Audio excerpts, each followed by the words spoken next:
They have told us it's a red out in the foothills of the Blue Ridge Mountains. The fans getting ready for the North Greenville Crusaders to take the field and the Lenoir-Rhyne Bears in town and what should be a solid matchup of Division II opponents. And Tom, let's go ahead and take a look at what is key in this football game. You've got the number 8 team in the country, the Lenoir-Rhyne Bears.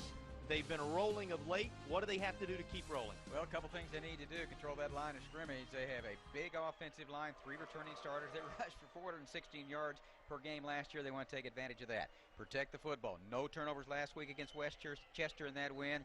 3 interceptions, all turned in to touchdowns. Finish long drives. Ball control offense with that running game, but can, of course, score quickly as well. Just need to finish those long drives and keep it away from North Greenville. As far as North Greenville, what are the keys for the Crusaders? I think it kind of comes back to fundamentals for the home team. Well, yeah, your basic fundamentals. I mean, let's go ABC. How about assignment football? We'll start with the A there. You got to defend the triple option. I mean, that's very difficult to do. And then when you have an opportunity, you need to make that tackle. Believe in your preparation. This experience in playing the option, played 3 teams last year like this, including Lenoir-Rhyne, so they do have experience there. And contain the backs, avoid allowing the big play, and limit gains on first and second down, and kind of force Lenoir-Rhyne out of their comfort zone if you can. All right, give us a couple of players to keep an eye on. First for the team that just rolled off the bus out of Hickory, North Carolina. Well, they've got some outstanding players. You heard Coach talk about some he lost on defense, but offensively, number 71, the right tackle, Joe Ray, 6'1", 280, senior, Atlanta. 2-time first-team All-American, 2-time winner of the Jacobs Blocking Trophy. That's the best offensive lineman in the South Atlantic Conference. And he's also a Gene Upshaw finalist from a year ago, which is the best Division II offensive lineman in the country. And then on defense, you'll see Chris Green, 6'1", 270, a junior from Albany, Georgia, preseason first team All South Atlantic Conference. He needs to help pressure Nelson Hughes, a 3-year starter who can do a lot of different things. How often do we get to highlight a couple of linemen, one on each side of the ball? They will be key as the battle in the trenches is so critical to Lenoir-Rhyne. As we flip over to the North Greenville side of things, when you got a spread offense, you're looking for a wide out. Which one do you key on? Well, number 13 is Mason Sanders, and there are a lot. Robbie Brown as well we'll talk about, but Sanders, big guy, 6'6", 230 sophomore, nearby Boiling Springs. Matchup problems. He had 5 catches, 73 yards, a touchdown last week in their game with Charleston Southern. 1 of 3 sophomore receivers, in fact, that Nelson Hugh can depend on with Brown and also Javon Smith as well. And then defensively, well, Darius Custer is a strong side linebacker. We'll get a chance to look at him, 6'2", 205. He is a senior from Ludolph Elgin, South Carolina. 1 of 2 senior starters on defense. There we go. Provides experience and leadership. Now, he helps direct traffic. I mean, that's big. Get them lined up where they need to be correctly against this option offense. And, you know, he's a good one as well, but he got 3 other guys right beside him that have 120 tackles or more 1 year ago. Experience against the option on that side of the football. Those are our players. Those are our keys to tonight's game. Let's check in with Mark Cady. He's going to tell you a little bit about these new threads the Crusaders are wearing. Well, yeah, thanks, guys. It is an exciting night when it comes to new uniforms for the Crusaders. It's called Anthracite Gray, and they actually were revealed to the team just 24 hours ago. In fact, I think our producer, Andy Stevens, knew about these uniforms before the players did and told us about them. They found out 24 hours before kickoff with the 8th-ranked Bears here tonight. Now, the uniforms feature red and black stripes on the shoulder pads with matching red and black numbers on the front with Crusaders written across the chest in red lettering. And tonight, the team is also donning new pants in this home opener. The bottoms will match the jersey in color with the red stripes and the black overlays. And, you know, back in our old days, used to have white numbers on jerseys so the guys in the press box could see who made the tackle or who made the catch. It's going to be pretty hard on Van Hoy up there tonight trying to see these black numbers on dark gray jerseys. Good luck to you guys tonight up there. Thanks, Mark. As you can see, the coin toss is taking place as we speak. The captain's out in the center of the field. Lenoir-Rhyne gets a chance to call it, and now our officials will line up the players to indicate to everybody here at Yount Stadium that the North Greenville Crusaders will receive the football. Their high-powered offense will debut at home for the first time in 2015 when we come back on the other side of this final break before football.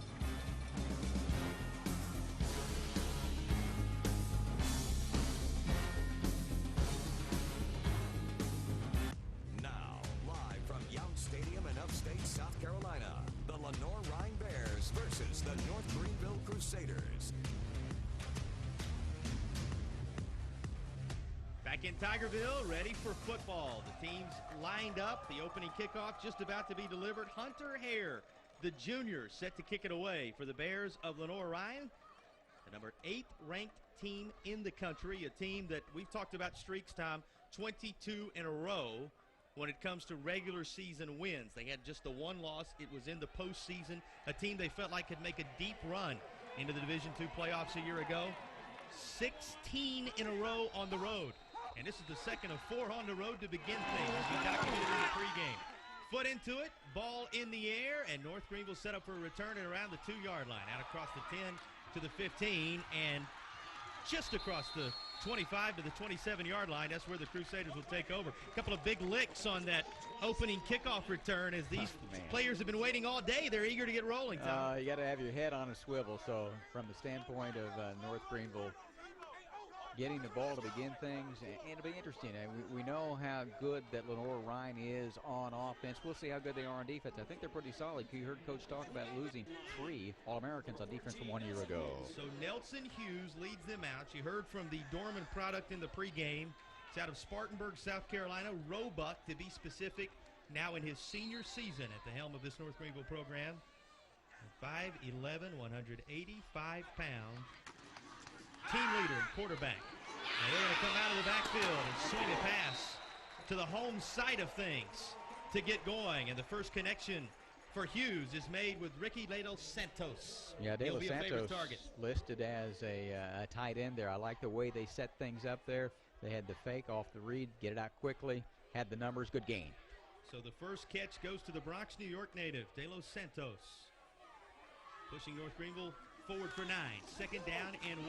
First give out of that backfield. Boy, a big lick as Simeon Bird was looking for running space. He will move the chains, though he did pay for it at the end of that play. As you get a look at Rodney Singleton, who was in there to help out defensively. 6'2", 195, a junior. You'll see it. Bird gets the call and healthy, and he really got hit hard there. A young man out of Spartanburg, and a lot of upstate natives on this North Greenville football team we'll talk about tonight. Well, they really have done a nice job of using the state of South Carolina and keeping a lot of those home state products here in Tigerville. As another give up the middle. This time, as you can see, limping off is Simeon Bird. Bird gets just a couple this time around. And that's not a good sign to see him going off this quickly. Well, we should see Trey Walker come in out of Graniteville, South Carolina, 5'9", 180, and a junior, but he had been bothered by an ankle injury. Didn't play a whole lot against Stitch-Ass Southern.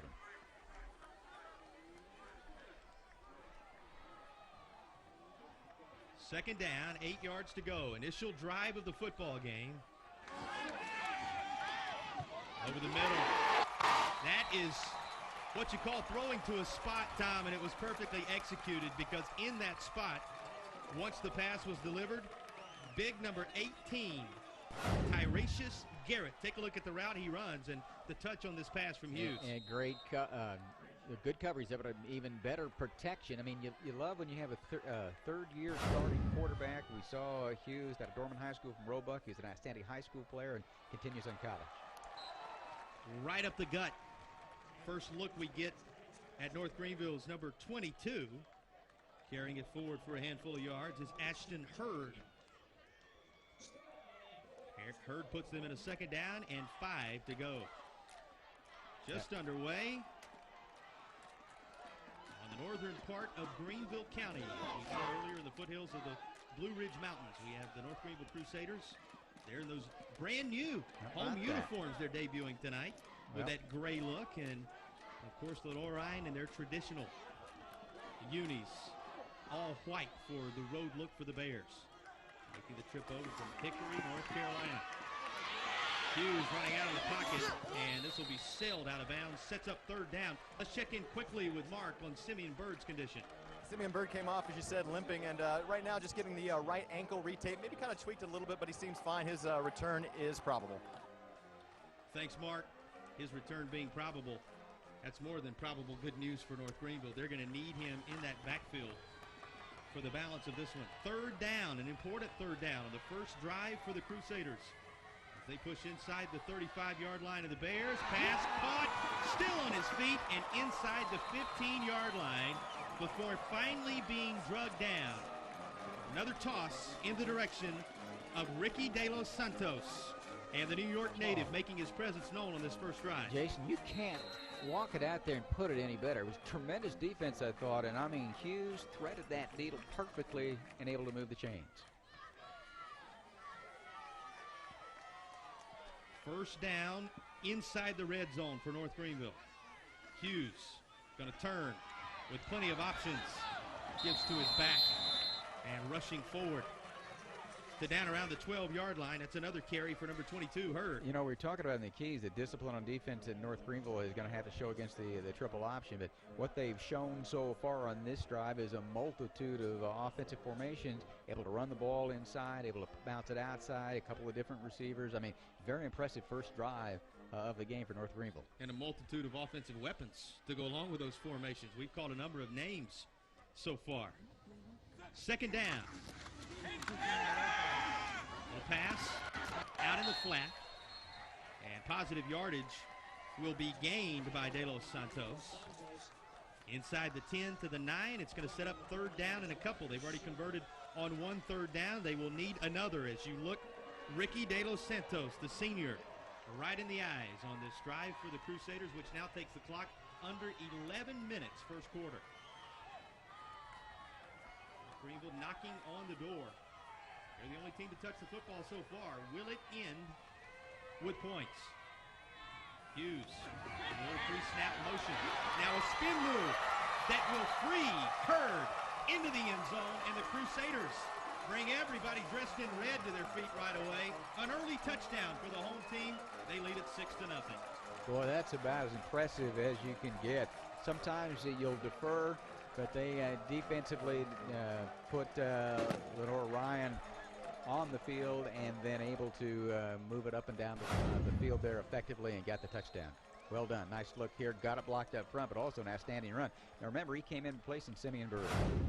Crusaders going for two. Here's a toss to the corner of the end zone, and flags fly on a pass incomplete. So we'll see if North Greenville gets another shot at this. North Greenville lined up quickly and tried to turn it into a two-point conversion. They want as many points as they can gather before Lenoir-Rhyne ever touches the football, Tom. Well, we saw tempo, and then we also, on that drive, when they didn't have what they thought they might have, they backed off, looked upstairs, and got the play that they wanted. We'll see what happens here.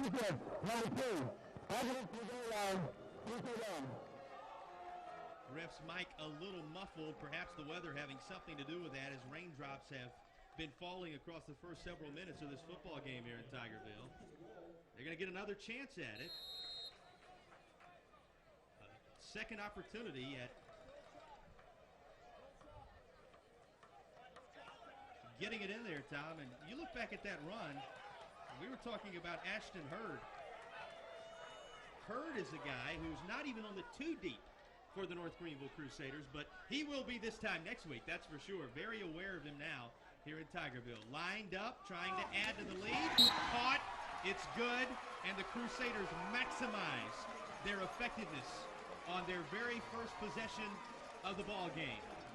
Just inside the pylon for the catch is Robbie Brown, and that will give North Greenville an 8-0 advantage.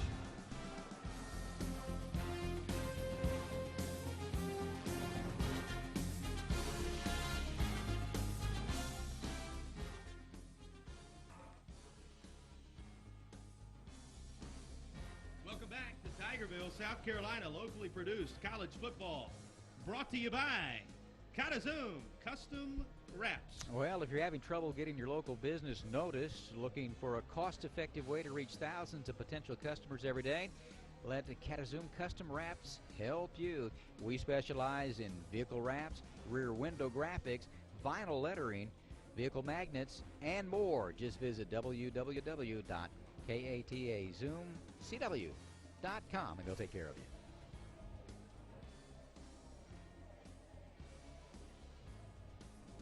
Also brought to you by Charter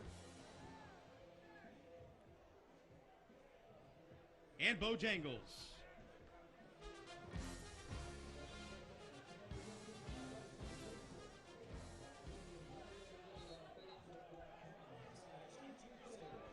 So North Greenville ends up with the maximum Hey. of one possession, 8 points. Quite a drive for the Crusaders, and they're out front of these Bears. Well, what a great way to start. It was a very difficult against Charleston Southern last week, and a very good FCS team on the road and got behind 20-0. But, boy, coming out against Lenoir-Rhyne, and, I mean, this is a premier Division II team in the country. They number 8 in the coaches poll this week, came in number 10. They're coming off an outstanding win at number 23, Westchester, Pennsylvania last week. Great way for the Crusaders to start it here tonight. Suns just popped that, didn't it? Now we'll see if there is an answer by Lenoir-Rhyne. And everybody on the Bears side of things saying just what we've been talking about. Give us at least a chance to touch the football. Hasn't happened yet. And a kick in the air. And it's going to be taken at the 24-yard line. That is where the Bears will take over. They're going to actually spot this right on the 25. So it's as if it went into the end zone to begin with, and Lenoir-Rhyne will have it.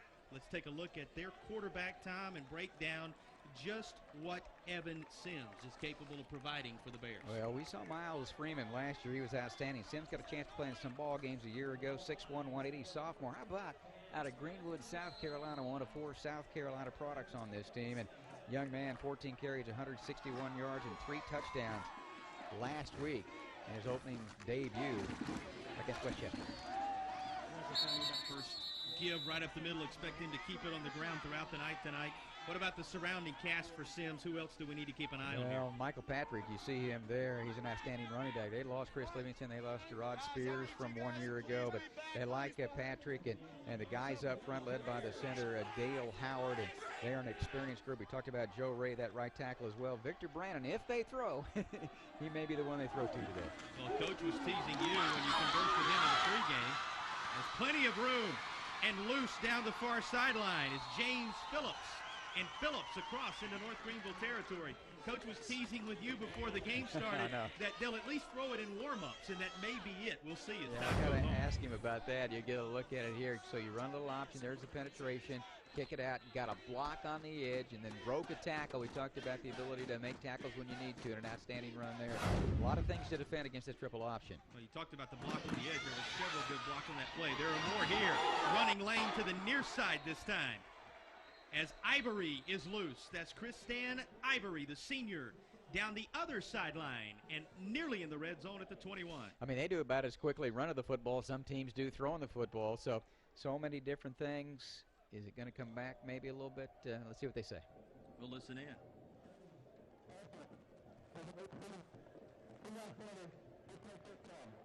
So a holding penalty will bring it back. You're talking about their offense and how they approach things, Tom. Well, they run the football. There's no question about that. 442 rush last week in that win over Westchester. How about 6 yards passing? 1 for 2. That's it. And one of the amazing stats I think I've seen in a long time is they had as many touchdowns as they did passing yards in a game. How about that? Not pass attempts. Passing yards. One for 2. Right up the gut this time. It's going to be Ivory again, and he's inside the 40 down to the 36-yard line. Well, the weather seems to be letting up. We had some showers just as we were getting ready for kickoff, but clear skies for the most part now. Of course, it's cloudy, but clear of rain at least. We don't have any precipitation falling any longer. And Lenoir-Rhyne, that's good news for them with as much as they want to keep it on the ground. Obviously, a nice turf field here at North Greenville, so not going to get muddy or sloppy, but they'll need the traction that a dry field provides, Tom. Yeah, they will. And, I mean, we were down on the field, and we'll talk about this throughout the course of the game. The fantastic facilities, the commitment they'd have to athletic excellence here in addition to academics at North Greenville, and just a fantastic field. And you get a great look at it in high def here. You'll see some of the pellets come up occasionally, but very, very nice facility here for football and other sports at North Greenville. Under 9 minutes to play first quarter. Initial drive for Lenoir-Rhyne. The Bears in their first big third down. And they'll give it to their big back, Michael Patrick. The 205-pounder rushes forward to move the chains. Well, 13 carries, 82 yards in that first ball game when they rushed for 442. And again, we talked about lost a couple of outstanding backs from 1 year ago, and he will be asked to carry the load out of that fullback spot. Now, as you take a look at how they line up, now they're taking a look. You got the 2 slot backs there, and you actually have 2 wide receivers, so spread out a little bit in this particular formation. Sims will pitch. Goes to Phillips. Phillips likes that far sideline and again has a very positive gain inside the 20 and down to the 16-yard line. Well, when you give it to Patrick, you've got to play the dive out of the option offense and pound it up in there, and then the quarterback has the option to run it there. Good penetration, pitched it out. See the block on the edge, clear him out, get by, break a tackle, and get down the sideline and pick up a first down. Well, that block, you can't see it any better than that picture you were just given a moment ago. Inside this time, and they've stayed inside with Ivory, and he's inside the 10-yard line near another Lenoir-Rhyne first down. No signs of wear for the trip down from Hickory, that's for sure. Both these teams, when they touch the football for the first time, knowing exactly what they plan to do with it. Yeah, we're talking to some of the players on the field before the game, said, how's this trip compared to Westchester? Well, he goes pretty good compared to 9 hours on a bus going to Pennsylvania. He just crosses one state line to come here to Tigerville. Digging for every single inch inside the 1-yard line is the ball carrier. It's going to come up short of the end zone. Second down and goal as they again keep it underneath and again put it in the hands of Michael Patrick. Yeah, test the interior of that line. I mean, when we start talking about North Greenville's defense, as they're back on their heels a little bit, much bigger up front on that O-line from tackle to tackle. I'm going to have to stick it up in there defensively and see if you can get some stops. And maybe tough here on the goal line. Well, after a 10-play, 72-yard drive by North Greenville that ate 4 minutes, 20 seconds, capped off with a 7-yard touchdown run that put the Crusaders ahead 8-0. Lenoir-Rhyne is knocking on the door. The Bears trying to answer from just outside the 1-yard line, and we'll have our first timeout called. These teams want to talk things over before this important second down play is underway. Well, the other thing about that is with an option team, and sometimes there are major league big plays that make short drives, but sometimes they can really grind it out, and we're already down to 7:38 after North Greenville had taken a 10-play drive themselves, 72 yards. So from that standpoint, got to finish it off, as we talked about in some of our keys to the game when you get down there. I mean, this is a Lenoir-Rhyne team. It's won 4 straight South Atlantic Conference championships. They're picked to win again. They played for the national championship 2 years ago, lost to Northwest Missouri State in the championship game, in the final one that was played in Florence, Alabama, before moving to Kansas City last year. So we'll be talking about Division II as well. So this is a stern test today for North Greenville against really one of the premier teams in Division II the last couple of years. They've been a power for a while, as you will document there, these Bears, and they are knocking on the door of the end zone to the left of the fans here at North Greenville. Keeping it underneath himself is Sims. Did he break the plane? No signal yet.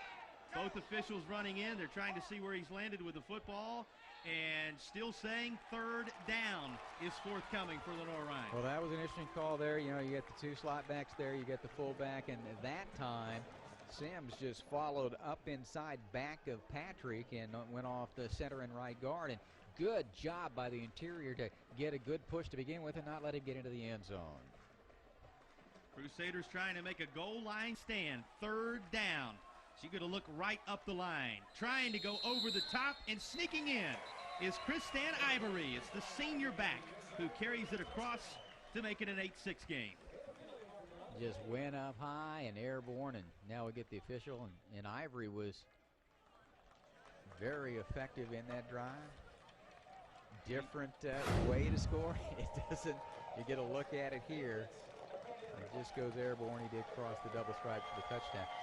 Well, doesn't matter how you do it, it's how many you have at the end of the game, right? You got that. You could see it right down the goal line with that look we had live, just barely breaking the plane before he was hit over the top. And the Bears looking as if they're going to try to go ahead and match North Greenville. Force the hand a little bit. With a 2-point conversion of their own. They are lined up with Sims under center again. What a call. They do throw the football. What a call. Maybe nobody in the stadium expected it except for Grayson Wells, and he was ready as it ended up in his grasp. 2-point conversion ties us up at 8 apiece as Lenoir-Rhyne and North Greenville have both had the football once, and they both have maximized their effectiveness. This is going to be a dandy here tonight for North Greenville and Tigerville.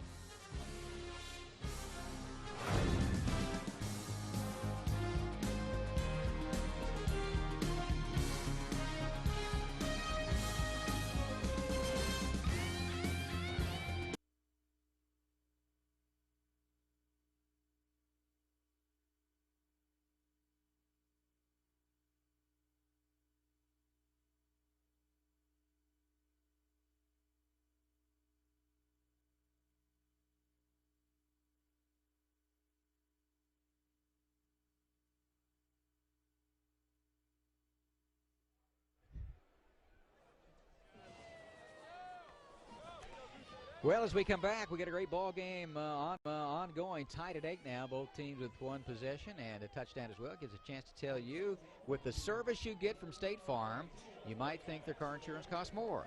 But with discounts of up to 40%, you may find it even costs less. Call State Farm agent Tiffany Friel in Landrum. Her number, 864-457. You see it there, 2021. Give her a call today.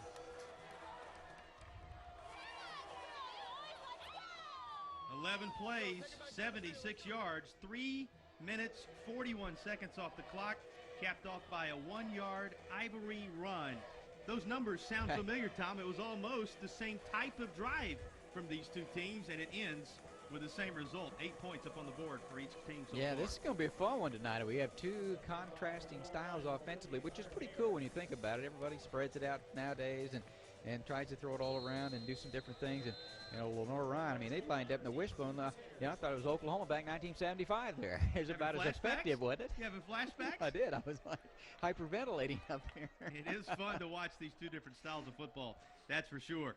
Foot into it once again from Hunter Hare, and North Greenville set up a return just inside the 10-yard line, out across the 20, and still looking for running room just past the 30-yard line. Is the North Greenville return man, Bonner, carrying it across the 30, and that is where it's his turn, I guess. Nelson Hughes takes over.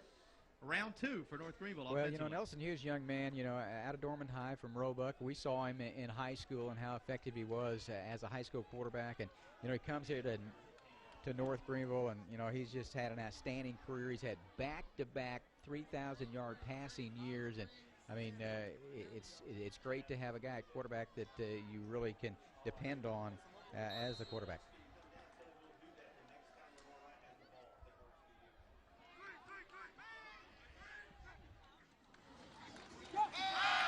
Making it swing out near side, this time into the hands of De Los Santos. He's been busy in the early going. Yeah, he really has, and gotten involved. He's listed as a tight end, but you've seen him line up, well, in a couple of different spots as well. He will flare out and just dump it off, and, he's a pretty big guy, powerful guy as well. Now, that drive took a while, Jason, so I think maybe they had a chance over on the sideline to talk about how to defend this North Greenville offense. This time, they mix things up. Plenty of running room. And with a hole across the 45-yard line, providing a spark for this offense. Simeon Bird looks like he's back, Tom. Limping a little bit there. You see him trying to shake it off a little bit. He was another young man that we saw at Spartanburg High. Was an outstanding linebacker as well. And, I mean, he looked good there. And big hard hit there at the end. And he got a good gain there across the 45. Every time we say hard hit, it seems like number 29, Rodney Singleton, is in the picture. He's been flying around all over the place for Lenoir-Rhyne. 1st and 10. And just inside their own territory, Crusaders try and set up a screen. It will get them to midfield. Catch made by Garrett. And they're going to give him credit for 4 yards. Well, I love the way that was set up and the way they ran it back inside. But, it was defended pretty well. That's a pass that can go a long way, and I thought Lenoir-Rhyne shut it down and, kept it to somewhat of a minimal gain. Especially since it was a 3rd separate wrinkle on the plays run on this drive so far. How about that? Here comes a 2nd down and about 6. They go back to the ground. Nobody in a white jersey fooled this time. It's going to bring up 3rd down. Well, I mean, sometimes you got to settle in a little bit, and sometimes you run some plays early in the game just to see how they are going to defend. You see Leandre Sparrow heading off. He is visiting with their coaching staff, one of their outstanding players, one of their team captains, and one of the top players on defense. Keep an eye on that. Those 2 drives of over 3 minutes on both sides, and the way the ball has been controlled by both offenses, we're under 5 minutes to play, first quarter, already in our 8-8 ball game. Nelson Hughes, Crusaders, just inches away from Lenoir-Rhyne territory as whistles blow and a flag flies before our play. Let's listen into our referee.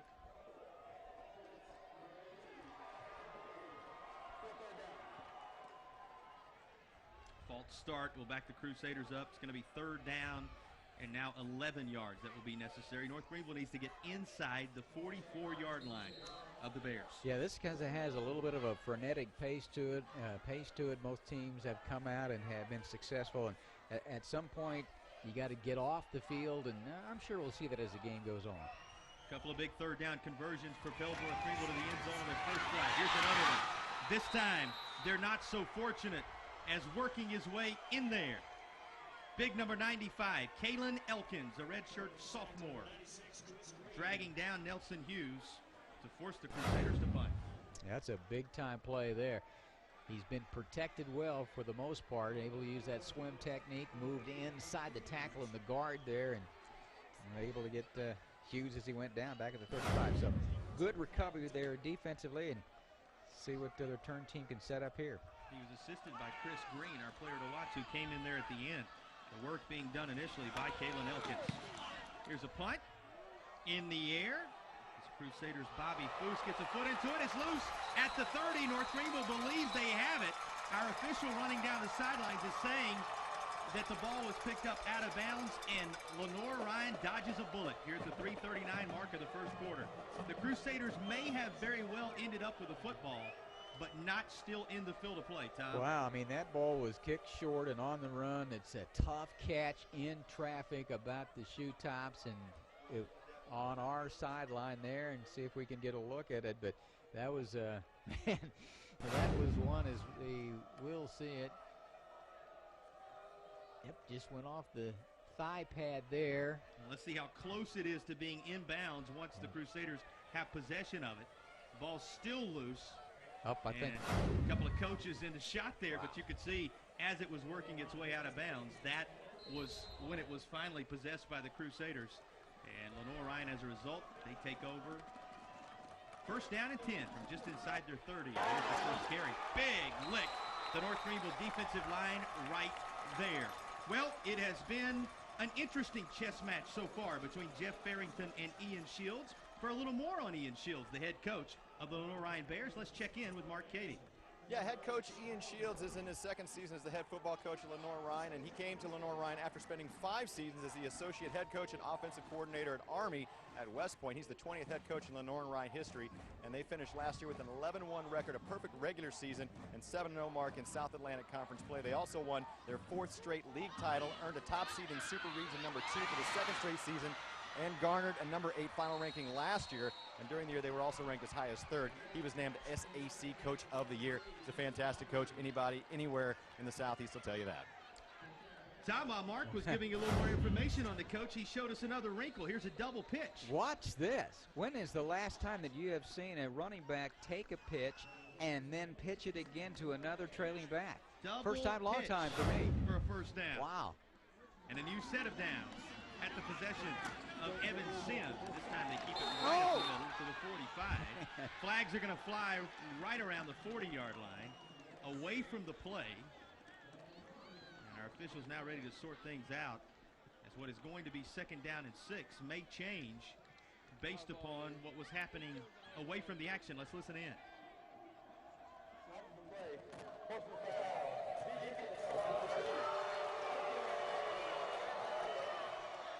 15-yard personal foul penalty. Another movement of the chains for Lenoir-Rhyne. This time the Bears helped out a bit by the Crusaders. I mean, it's very interesting to watch the different philosophies offensively between these two teams and how you have to defend them, how they make you defend. You mentioned that a moment ago. Make note of that. I mean, I'm sitting here trying to think last time I'd ever seen a running back pitch the ball to another running back. So that's just another wrinkle you got to be aware of, right? So many different things you have to prepare for. Mark talking about Ian Shields a moment ago. Both he and Jeff Farrington have been placed on alert. They're going to have their hands full across these next 3+ quarters of football. And here is a nice job by the receiver coming back and providing some assistance for Sims. And the catch made on the far side by Grayson Wells, the senior. Now write that down, right? 2:15, first quarter. A completed pat. We had one on a 2-point play, but Wells makes that catch. He's been around a while, 6'2", 190, and a senior, and you're going to get one-on-one coverage, obviously, because you're going to bottle it up at the point of attack. Staying on the ground, Ivory, who had their touchdown run a moment ago, positive yards again as he's across the 25. You're right, they threw the ball on the 2-point conversion, but this is the first pass as a part of a drive. So mark it down at just over 2 minutes to play. And that is where we are at Yount Stadium. 2 minutes even remaining in the first quarter.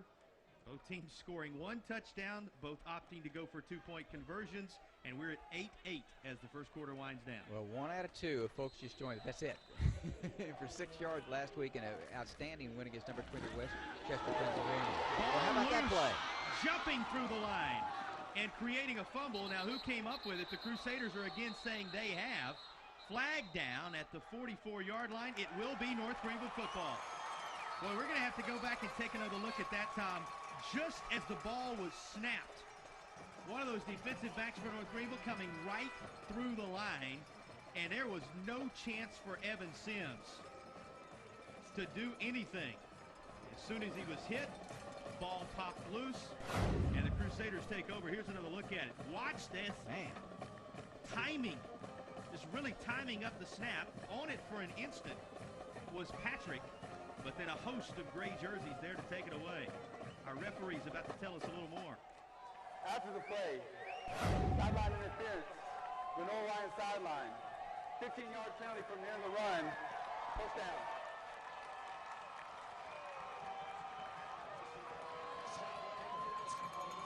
Yards from the end of the run, another personal foul, and you can see Coach Shields absolutely beside himself as the Crusaders will move the chains.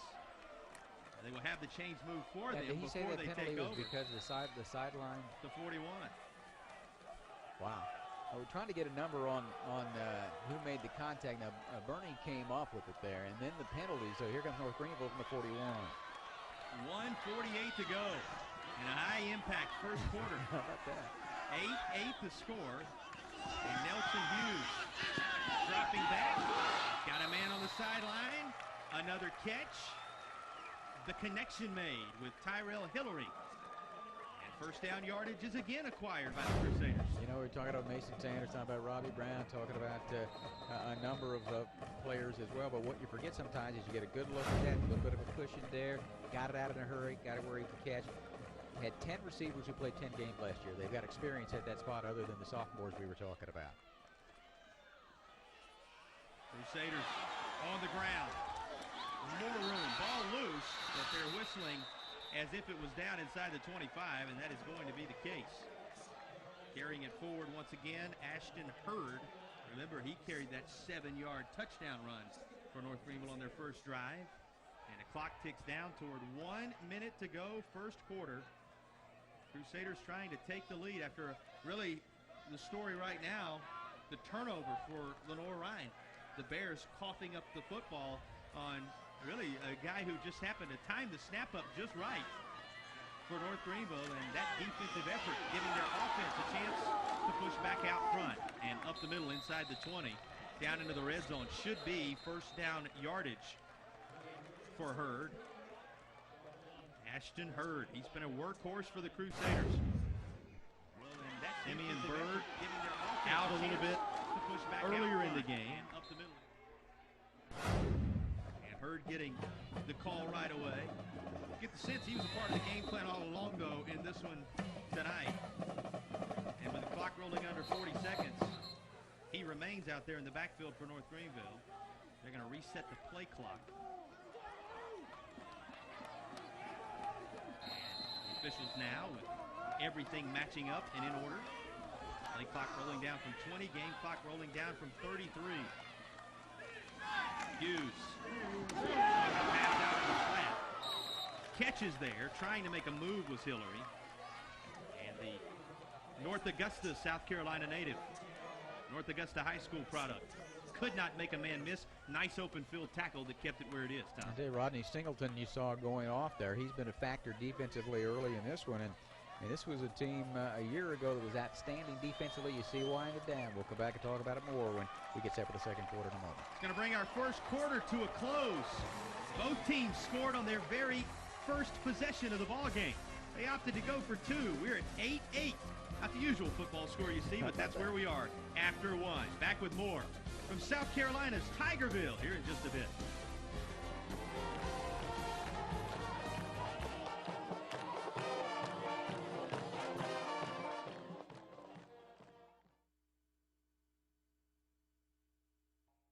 We wish to thank North Greenville University, our hosts for tonight's locally produced Division II college football game, which is also sponsored by George Coleman in Travelers Rest, South Carolina, as well as DraftKings, home proud sponsors of tonight's battle between the Crusaders and the Bears. And let's take a look back at the play that initiated this drive, Tom. This is how it all began, and breaking through the line was Quan Weeks, forcing loose the football, and watch how he times this up, providing no chance for the quarterback, Evan Sims. The Crusaders took over, and now they are knocking on the door. What a play, Tom. And I tell you, great work by the Canberra crew, slow motion there. We had a hard time up here. Weeks, the junior, out of Gaffney, 128 tackles a year ago, 51 solos. That was just a great play. After a drive following that turnover, the Crusaders are in the red zone, sitting on the 13-yard line, and Hughes going to turn, gives to his back, running room, now spinning forward, staying on his feet, not to be denied for a single second, is a guy you're getting used to, number 22, and there again, Ashton Hurd. I'll tell you, that offensive line doing a great job, too. See if you get a look at it. They'll open the hole, and, boy, good cutback, and, you know, continue to drive hard. You got to hold on to that football. He did a good job of that. Hughes, first down and goal. There's no line to make any longer. You got 4 downs to try and put it in the end zone if you're North Greenville. And the senior out of Dorman High School, barking out signals, just underway in second quarter action, trying to lead his team to break the tie. Keep it on the ground. All kind of room. Perhaps even untouched up the middle is Ashton Hurd. 2 touchdowns for the Double Deuce tonight, and he puts North Greenville back out front. Tell you what, they're getting what they need to do up front. I mean, the push came, and then he gets a couple steps. He's about up to full speed and takes it in, and there you go. Take advantage of that turnover. Weeks caused it. Bernie recovered it, and then able to take it in for the score and retake the lead. A red out tonight here in Tigerville. You can see those wearing the color red, enjoying every minute of this one so far. They now have a 14-point lead. Somebody's going to kick an extra point here, Tom. Do you believe it? How about that? Crusaders opting to try and put it through the uprights. It is straight up and good. Michael to Stevens. North Greenville up 15-8 with 14:28 to go. First half.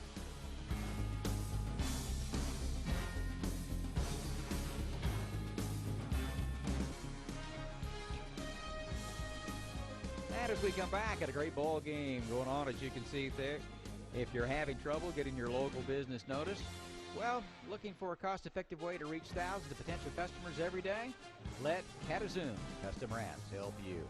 We specialize in vehicle wraps, rear window graphics, vinyl lettering, vehicle magnets, and more. Just visit www.catazoomcw.com and they'll take care of you. North Greenville back out front, 15-8 the score. So many surprises in this game already, Tom. And perhaps the biggest surprise is that the Crusaders lined up, and they had the kicker, Jeremy Hart, kick an extra point. We didn't have that on the first 2 drives that were completed. 2-point conversions, making it an 8-8 game, and now the Crusaders out front, 15-8, as their kickoff man, Ben Cram, puts a foot into it. This is going to be fielded inside the 20, taking it to a knee. One of those up men for the Lenoir-Rhyne Bears. And the Bears, trailing in the second quarter, will go back to work offensively. Don't you want to see that big man carry the ball and kick the ball short a couple times? And, I mean, well, Coach, call it a fair catch, and you're going to get it right there. But tell you, this is an interesting ball game as we call it up here, and folks watch at home. 2 different styles of offense, and as we talk about every single game, the team that makes the least mistakes is probably going to win. You talked about what happened the first game with Lenoir-Rhyne getting the 4 turnovers and leading to 24 points in that game in their first win over Westchester in game 1. Well, it would have made for some compelling television as they go right to work here on the ground. If the big man would have carried it forward, that's for sure. Compelling TV. That's what we're looking for, right? But it would have drove his coaches crazy, that's for sure. We told you. And he handles it very nicely. First down play gains just a couple for the Bears, and now across the 20 to the 21-yard line. North Greenville Crusaders getting some well-deserved liquids as they try and stay hydrated. They're going to need to make sure to keep Christian Ivory hydrated. He is loose again and up across midfield. He has been something special every time he's carried the football. The senior, Christian Ivory, has a touchdown to his credit already, and now has given a first down opportunity to Lenoir-Rhyne at midfield. Well, we talk about playing assignment football, discipline. Sometimes it really doesn't matter when you get it blocked like they did there, and then Ivory's having a big day, as you mentioned. First down, under 14 to play in the second quarter. So glad you've taken time to join us as the Lenoir-Rhyne Bears out of Hickory, North Carolina, taking on the North Greenville Crusaders at home in Tigerville in the state of South Carolina. Here's a carry across midfield and down around the 46-yard line. It's going to set up a second down and about 5 after Edwards carries the ball. Calvin Edwards, a sophomore. You see him on your screen. It's a name we haven't called that much yet. He's a key player for the Lenoir-Rhyne Bears. We probably will call his name before this one's done. They keep it on the ground. Kevin Eccles, some new faces, some new names getting involved on this drive for the Bears. Yeah, Eccles, 6'1", 205, senior, in for Michael Patrick. And we talked about Calvin Edwards a moment ago out of Salisbury, North Carolina. He's a young man that is an outstanding player as well. And when he gets in the open field, he can go the distance, as most of these backs can. Third down, and you saw the North Greenville Crusaders flinch on that defensive line. They did not make contact with any offensive lineman. And as a result, we wait on the play to begin. Once it does, Ivory met and stopped short of the first down. The Crusaders forcing a fourth down inside their own territory at the 45. What will Coach Ian Shields decide to do here, Tom? Well, we'll see. I mean, this is an option offense that is predicated on the run. This is what they know what to do. They average 6.6 yards per carry. They just need a couple here. Fourth down, a long 2. You could almost call it 3 yards to go. Needing to get inside the 41. The Lenoir-Rhyne Bears. Anthony Blair stepping up on the last down defensively for North Greenville. Can that front line for the Crusaders do so again? We're going to have to wait to find out. Ian Shields not liking what he saw, and timeout is called for with 11:44 to go in the second quarter. Now we'll have to wait and see if, in fact, they go for it here on fourth down or try to pin North Greenville deep. Whatever the case, they were not pleased with the matchup that time. Let's check in with Mark Cady. Hey guys, we did a highlight on Coach Shields just a moment ago for the Bears. Coach Jeff Farrington for North Greenville here played his high school football in Greer, South Carolina, and coached for 9 years at Furman. He's now in his third year at North Greenville here, and he's 12-12 so far. The Crusader mentor comes from the Virginia Military Institute in Lexington, Virginia. He was the defensive coordinator there. Farrington got his Bachelor of Science degree from the Citadel in Physical Education in 1982. He was a former standout at quarterback and a 3-year letterman at Greer High School. He enrolled in the Citadel in 1978, lettered twice as a defensive back before graduating. Great guy and a great part of this campus here at NGU. Guys? Thanks, Mark. Fourth down coming up. 2 yards, it says on the scoreboard. As I mentioned a moment ago, Tom, it may be closer to 3. And there is Jeff Farrington. Has to be pleased with what he's seen so far and asking his defense to stand up one more time right here. Fans are in behind North Greenville. And up to the line, Evan Sims, the South Carolina product, out of Greenwood. Here in his home state, in need of a big first down as his team trails at 15-8. Early second quarter action, running the option to the near side of the field. He pitches, met, dropped, no first down, and the Crusaders will take over. They decided to go with James Phillips after talking it over for a great period of time. Out there trying to provide the block was Victor Brannon, but you can see by the reaction of the folks on your screen, things went the other direction. The Crusaders take over on down. Wow, what an electric atmosphere here in Tigerville. And well, I tell you, that was played as well as you can against the triple option. Sims comes down the line, trying to find somewhere to go.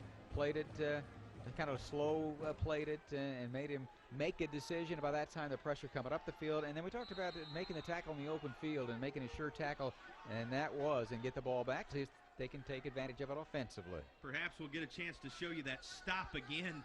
North Greenville doing a nice job to shut down the Lenoir-Rhyne offense. And now on first down, the Bears turn the favor. They're in pursuit for Lenoir-Rhyne. Number 41 in there. Just one of the many Bears to help shut things down. Tanner Robinson. Crusaders forced to face a second down and 10. Right at 11 minutes to go, second quarter.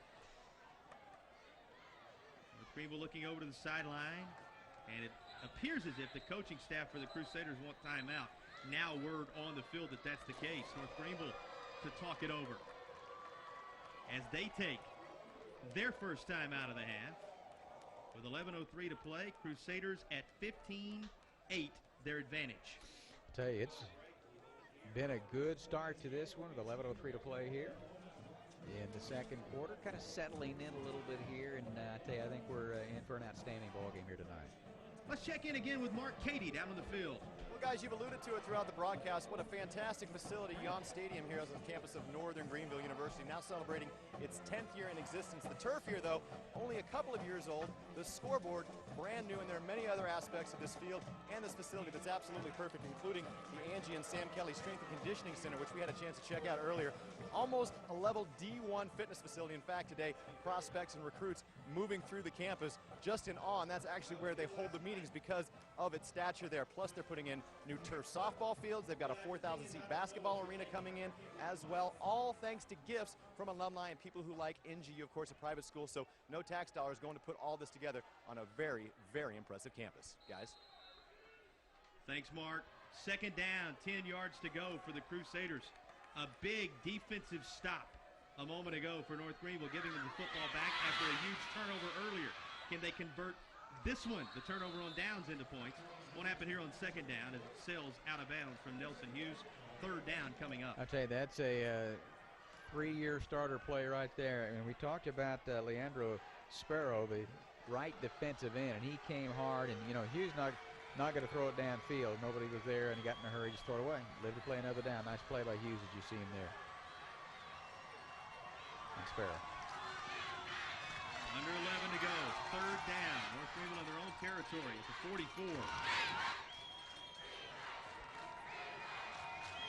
Nelson Hughes. Waiting on the snap from Michael Thomas, the center. Swing a pass out in the flat. Good move this time. Creating some open space, but you can see the frustration by Robbie Brown.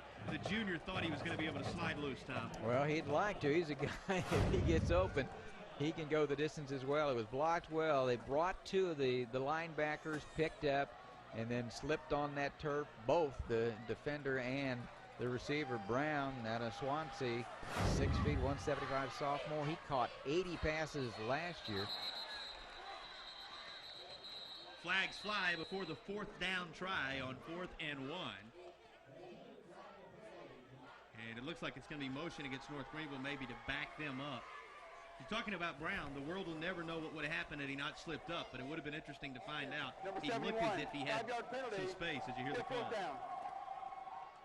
Yeah, he'll get in the mix. That's the first time we've called him tonight. I mentioned he caught 80 for 1,160 and 8 touchdowns. And last week in the loss to Charleston Southern, 41-14, 9 for 69. So he'll be in the mix before it's over here this evening, Mike. A lot of folks have already been for North Greenville. Bobby Foos back to punt it away at the 35-yard line where he stands for North Greenville. Another different wrinkle in this game as we see a punt, and the left-footed punter will have it fumbled by the Bears at the 15. And hanging on to it, Lenoir-Rhyne. They dodge a bullet. You know, we had the one big turnover. We had the turnover on downs, both benefiting North Greenville, Tom. And there's a second time that it could have been a lot worse for Lenoir-Rhyne, but they fall on the fumble. 15-8, Crusaders in the lead with 10:07 to go, second quarter. So far, it has been an outstanding game.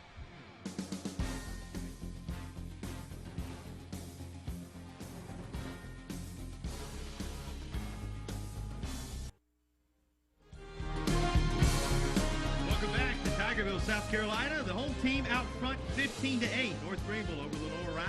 As we remind you that it's bow time here in South Carolina. Good friends at Bojangles reminding you that in football, basketball, baseball, or whatever the season it is, there's 19 sports, by the way, here in North Greenville, it's always bow time for you.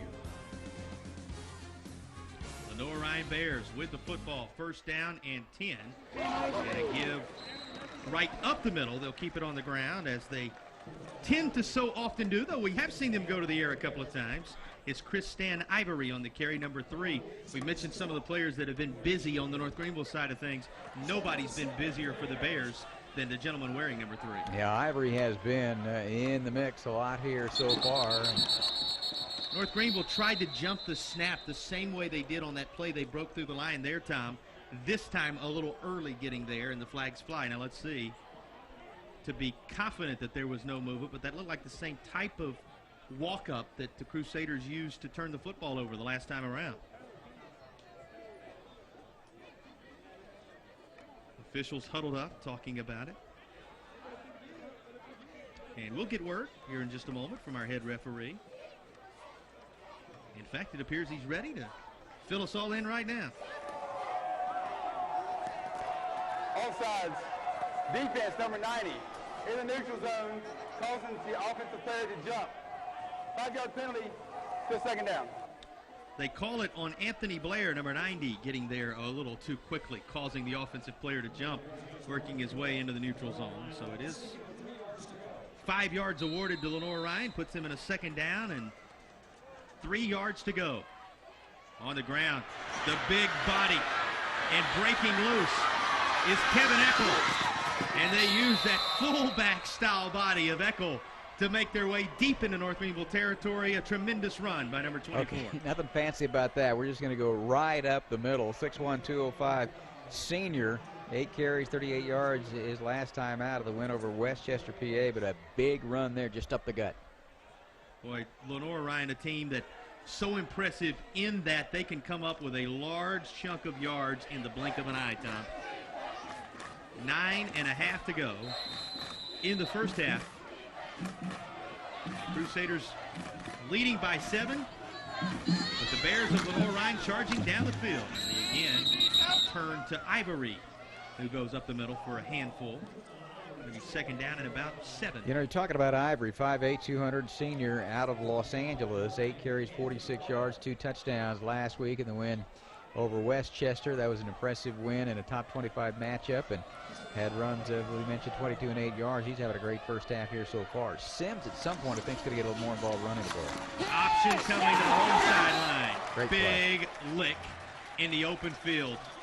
And you just got to give a tremendous amount of credit to number 15 in there, knocking the ball carrier down. Yeah, Tommy Godbold, you get a look at it here. I'll tell you, they are playing that option very effectively in the last 2 possessions, not allowing Sims to get loose. As we talked about, Sims 161 and 3 touchdowns in his last game out, and I mean, they have really settled in here. I mean, the big play a moment ago, I talk about that, but the big play by the fullback, but when they run the option, they've done a nice job.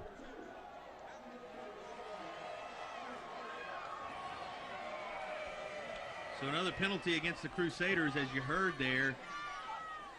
Movement of the chains, and first down and goal now set up for Lenoir-Rhyne. Once again, North Greenville credit to Tony Godbolt, as you said, Tom, the Fort Mill, South Carolina native who was there, though the penalty is going to end up putting Lenoir-Rhyne in business anyway. Bears inside the 10-yard line.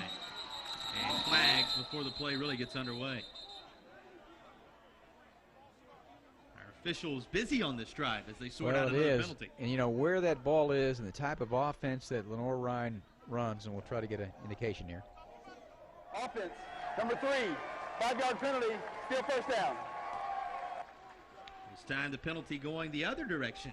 Moved a little bit quick there, and what you can do, we always talk about passing teams and what they can do when you get closer to it. If you like to run the option, sometimes that element is not as effective inside the red zone or inside the 10, more specifically there. And I think from North Greenville's standpoint, they have settled in and been able to defend the option on the perimeter very well. From the 14 on first down, a the 10 and down inside the 8-yard line. We've seen so many pitches. We've seen so many different variations out of that backfield. Here it's just a straight keeper for Evan Sims. You know, and I like the way it was called because the motion's going to go away from it. Watch. Other way, then just take that ball and go off the block of the center, Dale Howard, 6'1", 290 senior, and Jaleel Roberts, 6'1", 290 sophomore, center and right guard there, and get what you can. That's a little bit different ring. If the bandit Darius Custard is not there for North Greenville, who knows how deep Sims goes into North Greenville territory. Here he tries the other side and gets near the 5. It's going to set up a 3rd down. Well, I tell you, the North Greenville defense, Jason, has really put some doubt in the mind of Sims. I mean, Sims is an outstanding quarterback. He's a young guy, played some last year as well. But, I mean, they're stringing it out, and the pressure's coming up, and they're able to make some tackles. He did get a couple of yards that time, but here we go again. Another penalty. No, that's a big one. 58 and number 53. 15-yard penalty. Replay 2nd down. All that work to get down inside the 10-yard line, and now the chop block will back the Bears up once again. Talking about the Bears and some of the work of their individual performers so far, last check on the stats for Ivory, he had carried the ball 8 times for over 70 yards, averaging over 8, nearly 9 yards per carry. That's pretty good. With that math there, Jason. No. We got help up here. Don't be deceived. Oh, okay. Loose for a moment and then swallowed up. The pressure applied by Anthony Blair, forcing Evan Sims to just get rid of it. And now it's going to be 3rd down and goal from outside the 20. I can't tell you how well and I think prepared, and one of our keys to the game was the preparation of the defense from North Greenville, because that was off, fake off a run and wanted to throw it. Wasn't there, and the penetration came, had to throw it away. Bears down 7. 15-8 the score. There's only 8 on the scoreboard for the number 8 team in the country in Division II. Yet here they are, knocking on the door, needing a big 3rd and goal conversion as they throw it into traffic, and it is batted away in and out of the hands of the intended target, Grayson Wells. Several gray jerseys there. One of the guys you see, Roshar Witherspoon out of Manning, South Carolina, there to help break things up, and now talking it over with his coaches as well. 4th down, and we will have a field goal try as Hunter Hare is on for what is going to be a 38-yard attempt. Hare's kick has the distance easily and will hit the upright on the right side and carry him back. No good. So the Crusaders' lead will stay at 7 following a missed field goal. He could have hit that distance-wise, talking about Hare, Tom, from another 10, 15 yards on back. But watch it make contact with the right upright.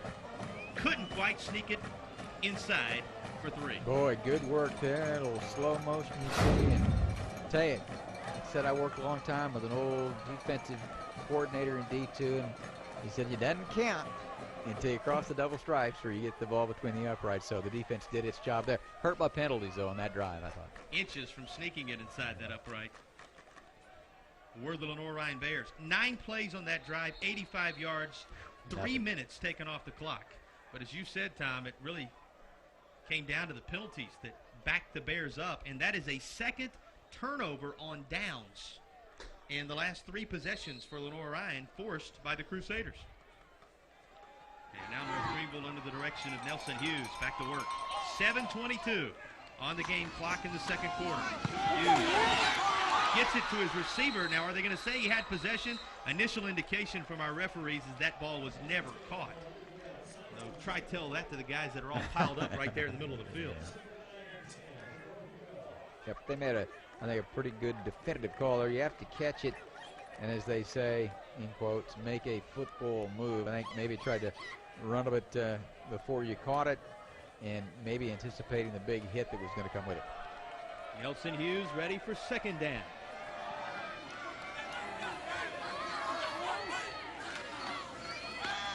Hughes trying the other side. Back behind the line of scrimmage. They turned it into positive yardage on a catch over there made by Crusaders' Robbie Brown, a name we've called a number of times early.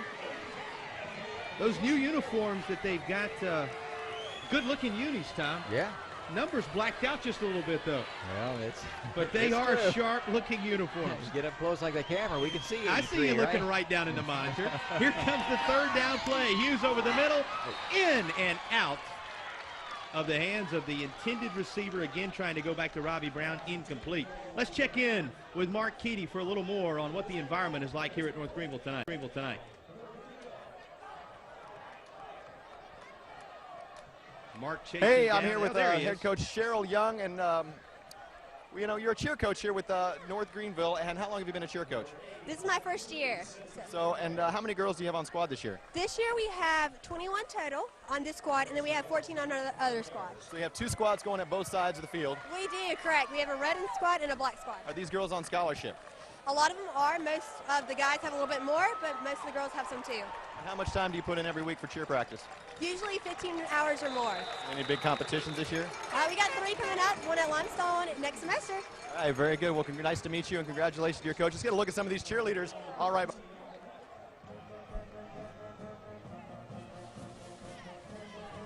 Well, Mark was telling you a little more about the environment here. A 63-yard punt. That'll turn the field around, Tom. Yeah, sometimes when that ball goes over your head, you never know. It's oblong, right? You never know which way it's going to go, hit on the end and kicked. And, you know, sometimes the returner will try to pick it up. I think he did the right thing. Let it go. 13-yard line. And kind of settled in a little bit after the first couple of possessions. We had some touchdowns along the way. I think both teams settled in here a little bit. And we got a great ball game going. 6:30 to play here in the half.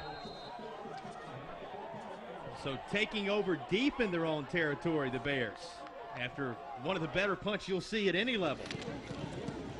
Give credit to North Greenville's Bobby Foose. And now on the first play, carrying forward for a yard or so. Forward progress out across the 15 to the 16-yard line.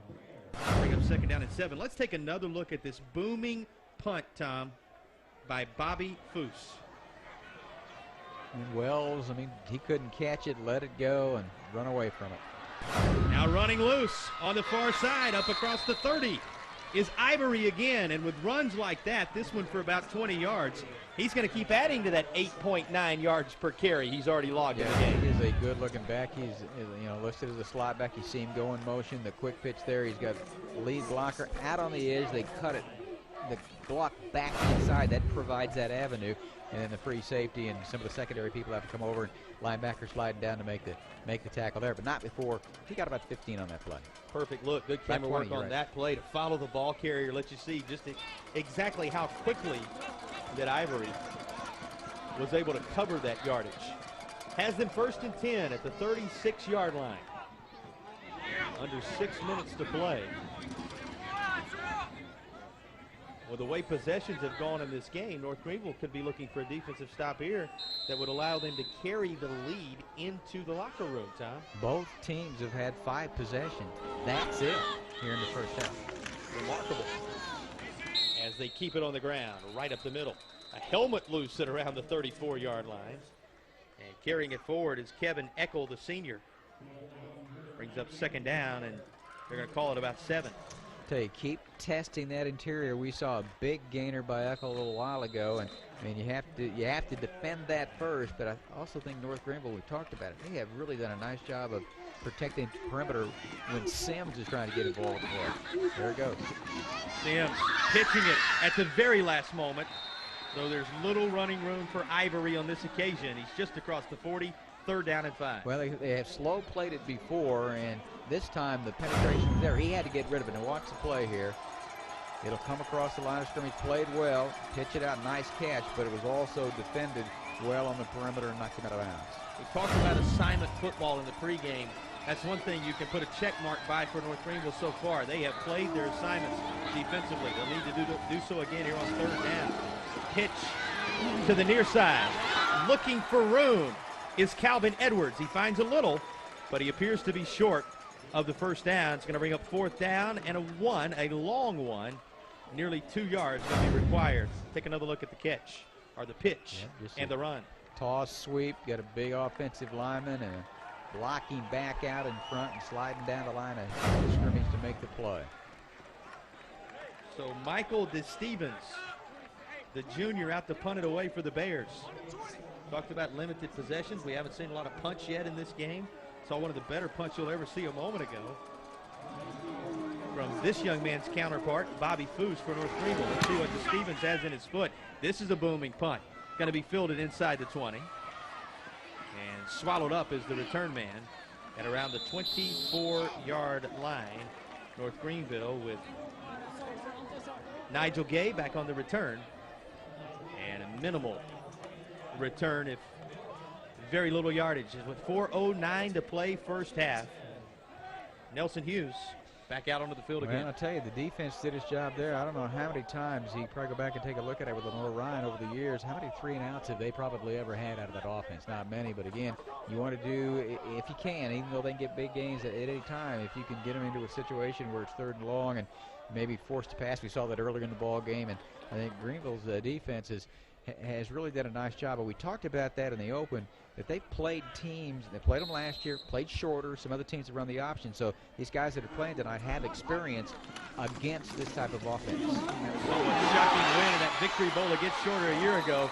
And what they're doing is nothing less than that so far here in the home opener 1 year later in 2015. And it is due in large part to the running of Ashton Hurd, who again finds open space and moves the chains. Hurd, huge hole, could have driven a truck through there, Tom, and he finally is brought down at the 40-yard line. Maybe an F-150, huh? A big one. I was thinking of the 18-wheeler variety. Okay. Yeah, it was a little bigger hole than that. Let's give him credit, right? That's right. Give those linemen a little bit of love there, come Tom. on, man. 3:37 and ticking to go. And talking about giving the offensive linemen some love, we talk so much about the work that is being done and those effective runs, as well as the screen passes, the way they've been set up. Ashton Hurd, plenty of help from Harris, Rochester, who we talked to in the pregame, Thomas, Stewart, and Stepp. The big guys up front getting it done tonight. Good size across the front from tackle to tackle. I mean, you haven't seen much of a tight end. Santos is listed as a tight end, but we've seen him split out, and now they go 4 wide with 1 back. One thing you'll say, those 4 down linemen for Lenoir-Rhyne, they will wear you down as the game goes on. And here they are making a nice play on 2nd down. Yeah, nice play there. The hole open, but Jordan Forney covered in a hurry. He's one of the outstanding players as well we talked about with Coach before the ball game. Talk about that defensive line. North Greenville lines back up. Ashton Hurd in behind Nelson Hughes on 3rd down and about 8. The line has to step up again. Placid Ajoku, Chris Green, Miles Braswell Sample, Lindray Sparrow across that front for Lenoir-Rhyne consistently in this game. Hughes sees lightning, sees daylight, I should say, turns it into lightning. How about that? He is across the chains for a 1st down, and Nelson Hughes, on one of his rare keepers in the game, takes care of business for North Greenville. Takes a look, sets up, steps up in the pocket, and sees open field, and then he looks like he's going to pop up, slide there at second base. Probably a baseball player, good athlete as he is at Norman High. Looked like it wasn't his first time going into that slide. Landon Powell, take a look at that. Just over 2 minutes, of course. Tom referring to Landon Powell, former South Carolina Gamecock standout, played in the College World Series for the University of South Carolina. Now the head baseball coach here at North Greenville, leading the Crusaders to a Conference Carolinas baseball championship a year ago. Yeah, and they feel like they've got some pieces in place to have a good season this year as well. 1.5 as the clock winds down to go in our 2nd period. 15-8. North Greenville in the lead. Can they add to it before they head to the locker room? Fans well pleased with what they've seen so far from the local kids here in Tigerville. What a attempted catch out in the flat, and then it's nearly picked off. Coverage was provided by number 42, Jerry Shippey, a junior. But that was nearly an acrobatic catch for Robbie Brown. I tell you see some very different looks offensively and patterns that are run and the development of Brown. I mean, we talked about he got 80 catches, but what he's been able to do from year 1 to year 2, and talking with the coaches, they really like him, and he's got a tremendous future here ahead at North Greenville. Third down for the Crusaders. They need 8. They're looking for the 37-yard line, just across it for a first down. 1:15 to play. Still time for Lenoir-Rhyne if they could shut down this third down play. Hughes with open field will throw across his body for a wide open touchdown. And nobody in behind Mason Sanders, who increases the lead. Mason Sanders in behind the defense, and the Bowling Springs, South Carolina product. Just enough arm underneath it, just enough air underneath it for Nelson Hughes. And again, Tom, he had to throw across his body to bring them to their feet here on the campus of NGU. And he got flushed. There was pressure from the defensive end. I think he was pretty close to the line of scrimmage, but he was able to launch it and got behind everybody. And, you know, we were talking about and we highlighted that young man, 6'6", 230, sophomore, Boiling Springs, and he made a good catch there for that touchdown late here in the first half. Able to sneak in behind the defense. Crusaders trying to build as large a lead as possible as their place kicker. Jeremy Hart is out trying to make it a 22-8 North Greenville lead. You get a good look at the Hendricks Athletic Center right behind the goal post, and it is blocked. Trying to pick it up, now just falling on it. The Bears, but they will thwart North Greenville's attempt to have that unusual 22nd point up there on the scoreboard. And what that does, Tom, with 8 up there for Lenoir-Rhyne, puts them in a position where a couple of touchdowns and extra points, they would go up by 1. We're just about to say the Crusaders trying everything in their power to build as big a lead as possible, because this is a team, Lenoir-Rhyne, that can strike very, very quickly. We head to break with 1:05 to go in our first half. 21-8, Crusaders in the lead. And we'd like to say thank you to George Coleman Ford. Great cars and great prices. Go to George Coleman Ford and Travelers Rest. They're right off Highway 25. Passed them on my way here to the ballpark. Thank you very much to George Coleman, Travelers Rest. Let's start talking about that.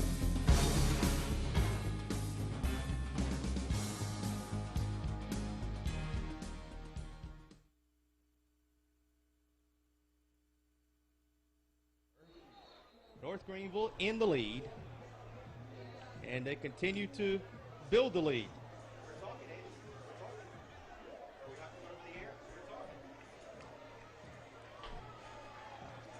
Crusaders set to kick it away here, Tom, with all the momentum in this football game. I'll tell you what, I mean, this is a situation I'm not sure Lenoir-Rhyne has been in. Maybe in the last 4 years, they've won 4 consecutive South Atlantic championships and have been to the NCAA Division II National Playoffs. And, you know, talking with Coach Farrington before the game and also on a conference call was one of their goals is they're an independent. They want to get to the D2 playoffs, and this would be huge if they could win this game here tonight. Line drive kick. This one going to be resulting in a spinning return for Lenoir-Rhyne's Marcus Davis, one of those B-backs on special teams. And with 1:01 to play, 61 seconds for the Bears to work with, trailing at 21-8. Well, and this is a Lenoir-Rhyne team that is predicated off the run. They really don't throw the ball all that much.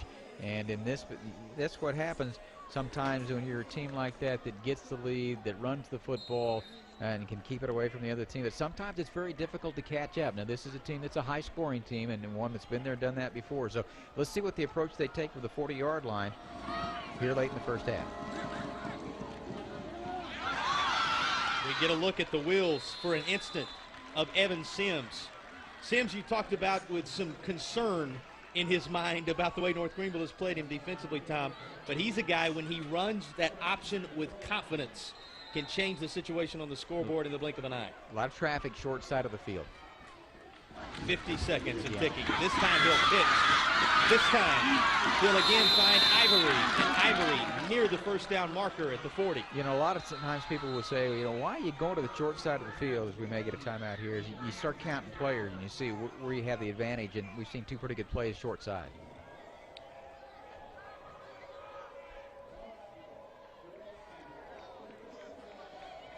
So you hear our referee there telling you timeout Lenoir-Rhyne. The Bears want to talk it over with 40.1 to play. They're facing a second down and short from the North Greenville 40-yard line. And you get the feeling, Tom, that this is a possession, though it's right down here at the end of the half, where the Bears need points. You need to get something out of this. And again, you're not maybe as well equipped as some other teams in a 2-minute drill to be able to continue to run the football, and you need to get out of bounds. So they've run short side. That was another point that we needed to make there when you're just talking about counting players. You want to go that way, is that you're near the sideline, you can get out and you save those timeouts. Ian Shields with his troops gathered round, clearly communicating his expectations for these final 40.1 seconds. Same thing happening on the other sideline with Jeff Farrington and his coaching staff. Our privilege tonight to watch one of the top 10 teams in Division II football in action out of Hickory, North Carolina. Ian Shields, Lenoir-Rhyne Bears. They have been more than matched by the Crusaders so far, but with a lot of football left, they have a key possession at the end of our first half. And handing it off over the left side of that line for a movement of the chains and a first down is Sims this time. He goes to Edwards. And it's Edwards who secures the first down. Clock will stop as the chains are reset. Now is back in motion with 35 and rolling left first half. Sims in the flat. Has a man. That may work against Lenoir-Rhyne as Brandon makes the catch, but he slipped up, Tom, as he was catching it, couldn't get out of bounds, and they're going to have to burn another timeout. Yeah, we've seen a couple of slips in the game by both teams, and see roll right, wide side, right-handed. Eckel stays in to block, and tell you he was there, you know, a little soft defense there. Maybe could have picked up maybe 7 or 8 more yards, but could have also gotten out of bounds and stopped the clock and could have saved that timeout. North Greenville on their last drive, going 64 yards in just over a minute, increasing their lead to 21-8. And now the Bears of Lenoir-Rhyne trying to provide an answer with 22.1 on the clock. And we should remind fans that may just be joining us along the way, talk about what a talented Lenoir-Rhyne team this is. 22 consecutive wins in the regular season. Their only loss last year or this year coming in the playoffs. 16 in a row on the road. We'll say that from time to time throughout the night. You may get tired of hearing it if you're with us from start to finish, but folks coming in and out need to be aware this is a team that has been untouchable to some degree. And coming off a 9-hour bus trip to Westchester, Pennsylvania, and they had a 2-hour weather delay there. This is the second of 4 consecutive road games to begin play this year. They're not going to play at home until October, and I can't think there are many teams in the country that can say that. The Road Warriors have 22. Happy about it. You're right. The Road Warriors have 22 seconds to work with. They trail by 13. Sims steps up, and he's swallowed up just inside the 30-yard line. 1 timeout to work with for North Greenville. They obviously won't use it. Bears out of timeout, so they're going to have to spike it on 3rd down, which is going to give them 1 play with 7.9 to go. Will they try to kick a field goal? Remember, on their last drive, kicker banging one off the right upright. Otherwise, we'd have a 21-11 game right now. And he's back out to try it again. Hunter Hare, the junior kicker this time, from 45 yards out. We know he's got the distance. This one hooking a bit left, but it's through there to make it 21-11. The Bears reduce it to a 10-point game with just over 2 seconds remaining in the half. I'll tell you, Jason, I think that's big to be able to come down and get some points and make it an interesting score at 21-11 within 10 points. And you know, you have an offense maybe that isn't built for that 2-minute drill, but they were effective enough on the sideline with a pitch to get out of bounds and save a couple of timeouts and got it far enough down the field to get on the board. So that give them a little bit of momentum going into the locker room here. They will have to kick it away. 2 seconds. Will the Crusaders try to take those 2.4 seconds for a spin or be content to take that 10-point advantage into the locker room? You know that's the way you want to go with it. But you never know once they kick it off exactly what happens here. Yeah, you're probably going to squib it here. We'll see. It's easy up here, isn't it? I mean, it is. We don't have to worry about anything. We just watch, react, and enjoy the good football we're getting to see. It's been an entertaining first half here. You can see big crowd on hand, our side where we are. You see the opposite side there. Great pictures from our crew. I tell you, a nice crowd traveling down from Hickory, North Carolina for this game tonight, supporting that number 8 team in the country. I don't know if you could find a seat on the bleachers on the far side. Look at those shoes there, huh? They look like a fashion statement or something. There's some of the Bears contingency over there. Beginning to get up, make their way toward the concessions line. You got to beat everybody there. The half's almost over. You do, but you know what? It's amazing when you win what happens sometimes. They'll follow you. That's for sure. Folks around Hickory, North Carolina, very excited about the possibilities for this Bears team. Clock winding all the way down to .2 as North Greenville takes over at the 30-yard line, as Tom predicted and as we all expected. Little squib over the middle. The Crusaders will have just one play to work with as they lead it 21-11. Working our way to the half. You want to stick around. You'll hear from the North Greenville AD, so many that have given us a window in to what makes this place unique. You'll have a chance to hear from those, and we'll also break down what's happened here in the first half. Plenty of reasons to stick around at the break. Crusaders up underneath center to take a knee and carry this 21-11 lead to the locker room. That's exactly what will take place. The first half expires, and it belongs to the homestanding Crusaders of North Greenville. They are greeted by the fans clad in red on the home side with a thunderous applause as they make their way into the locker room.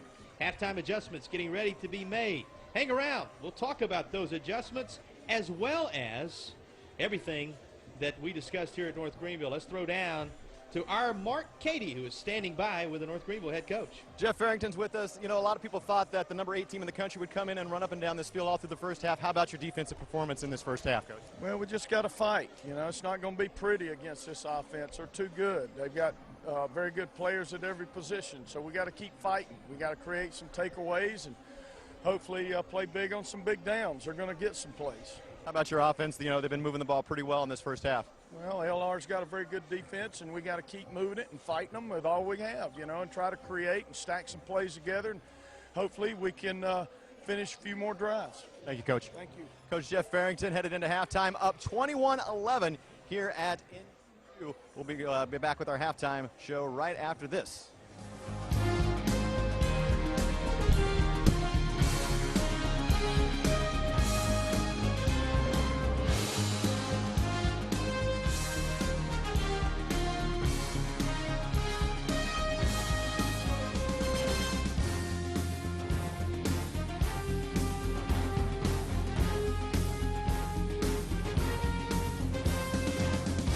See how this was one of the big plays when the Crusaders, but anybody who has seen this Bears fourth down stops they were able to score this first down play. Playing that third at Lenoir-Rhyne sideline, they will get the football first here in the second half. And ready to put a foot into it is Jeremy Hart. Actually, this time around, kickoff taken care of by Ben Cram. That's the senior who puts a foot into it. Ball loose. Boy, this would be a game changer right out of the gate in the second half to keep momentum with North Greenville, and that's exactly what's going to take place. Wow. A return attempt that was muffed, and the Crusaders there to fall on the football, and instead of the offense for the Bears getting a chance right out of the gate, it will be that Lenoir-Rhyne defense forced to get right back out there again coming out of the locker room. Just slipped right out of the hands of Lenoir-Rhyne's number 99, Miles Braswell Sample. Defensive tackle who was trying to make that catch. They've had to do that a couple of times, Tom, take it to a knee, but this time before the ball was secured, Crusaders swarm on top of it. Yeah, and you got to look there. The young man that came up with it was Adam House. Big 99 has done a pretty good job of catching that ball. They've been kicking the ball off to that side of the field every time, and it turns out to be a big one. Let's see if they go up top here, do you? Crusaders trying to keep the train moving, and they'll get a chance offensively. They stay on the ground. And nobody fooled on that front line of defense for Lenoir-Rhyne. Right there in the middle of things was the Bears. Number 45, Jordan Forney, a linebacker, and he appears to be down. You see him being tended to in the very top left corner of your screen by the training staff from Lenoir-Rhyne, and he's walking off under his own power, so that's a good thing to see as you watch the North Greenville defense look over to the near sideline and certainly hope everything is fine with Jordan Forney. His comrades on that defensive front in the box being asked to tighten up right here on second down. And there you see Forney appearing as if everything's okay. In fact, he looks as if he's ready to come in on the very next play. Big hole up the middle. There may be a reason for it, as in the holding area there's a flag that rests out at the 31-yard line. Not worried about how the hole developed, but just trying to hit it was Ashton Hurd. Let's see if that in fact is holding. Offense, number 76, 10-yard penalty, replay second down. And they're going to get Casey Stewart with a holding penalty. Back them up 10 and replay the down once again. Just underway, third quarter, 10-point lead for North Greenville. The success that North Greenville has had running the football has come up the middle.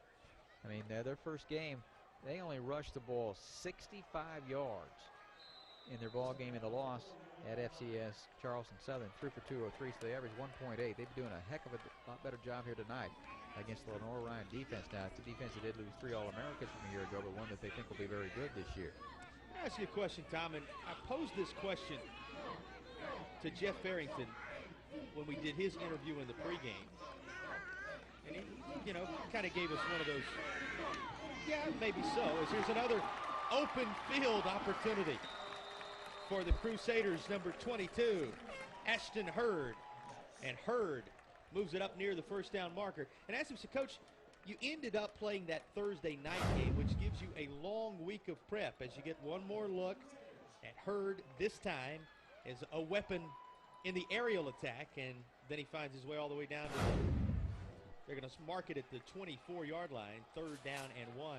Was that, that extra time you had in preparation, does it make a difference, Tom? I think it really does, particularly when you're playing against a team like Lenoir-Rhyne's offense, even though we've talked in the postgame broadcast about this ball club in North Greenville that's seen that kind of offense before. It's hard to simulate in practice, but I do think in that regard it gives you a little bit more time to prepare for it. You saw the third down play, ineffective. Jerry Shippey there, very demonstrative. He was emotional about that stand, which brings up fourth down and 1.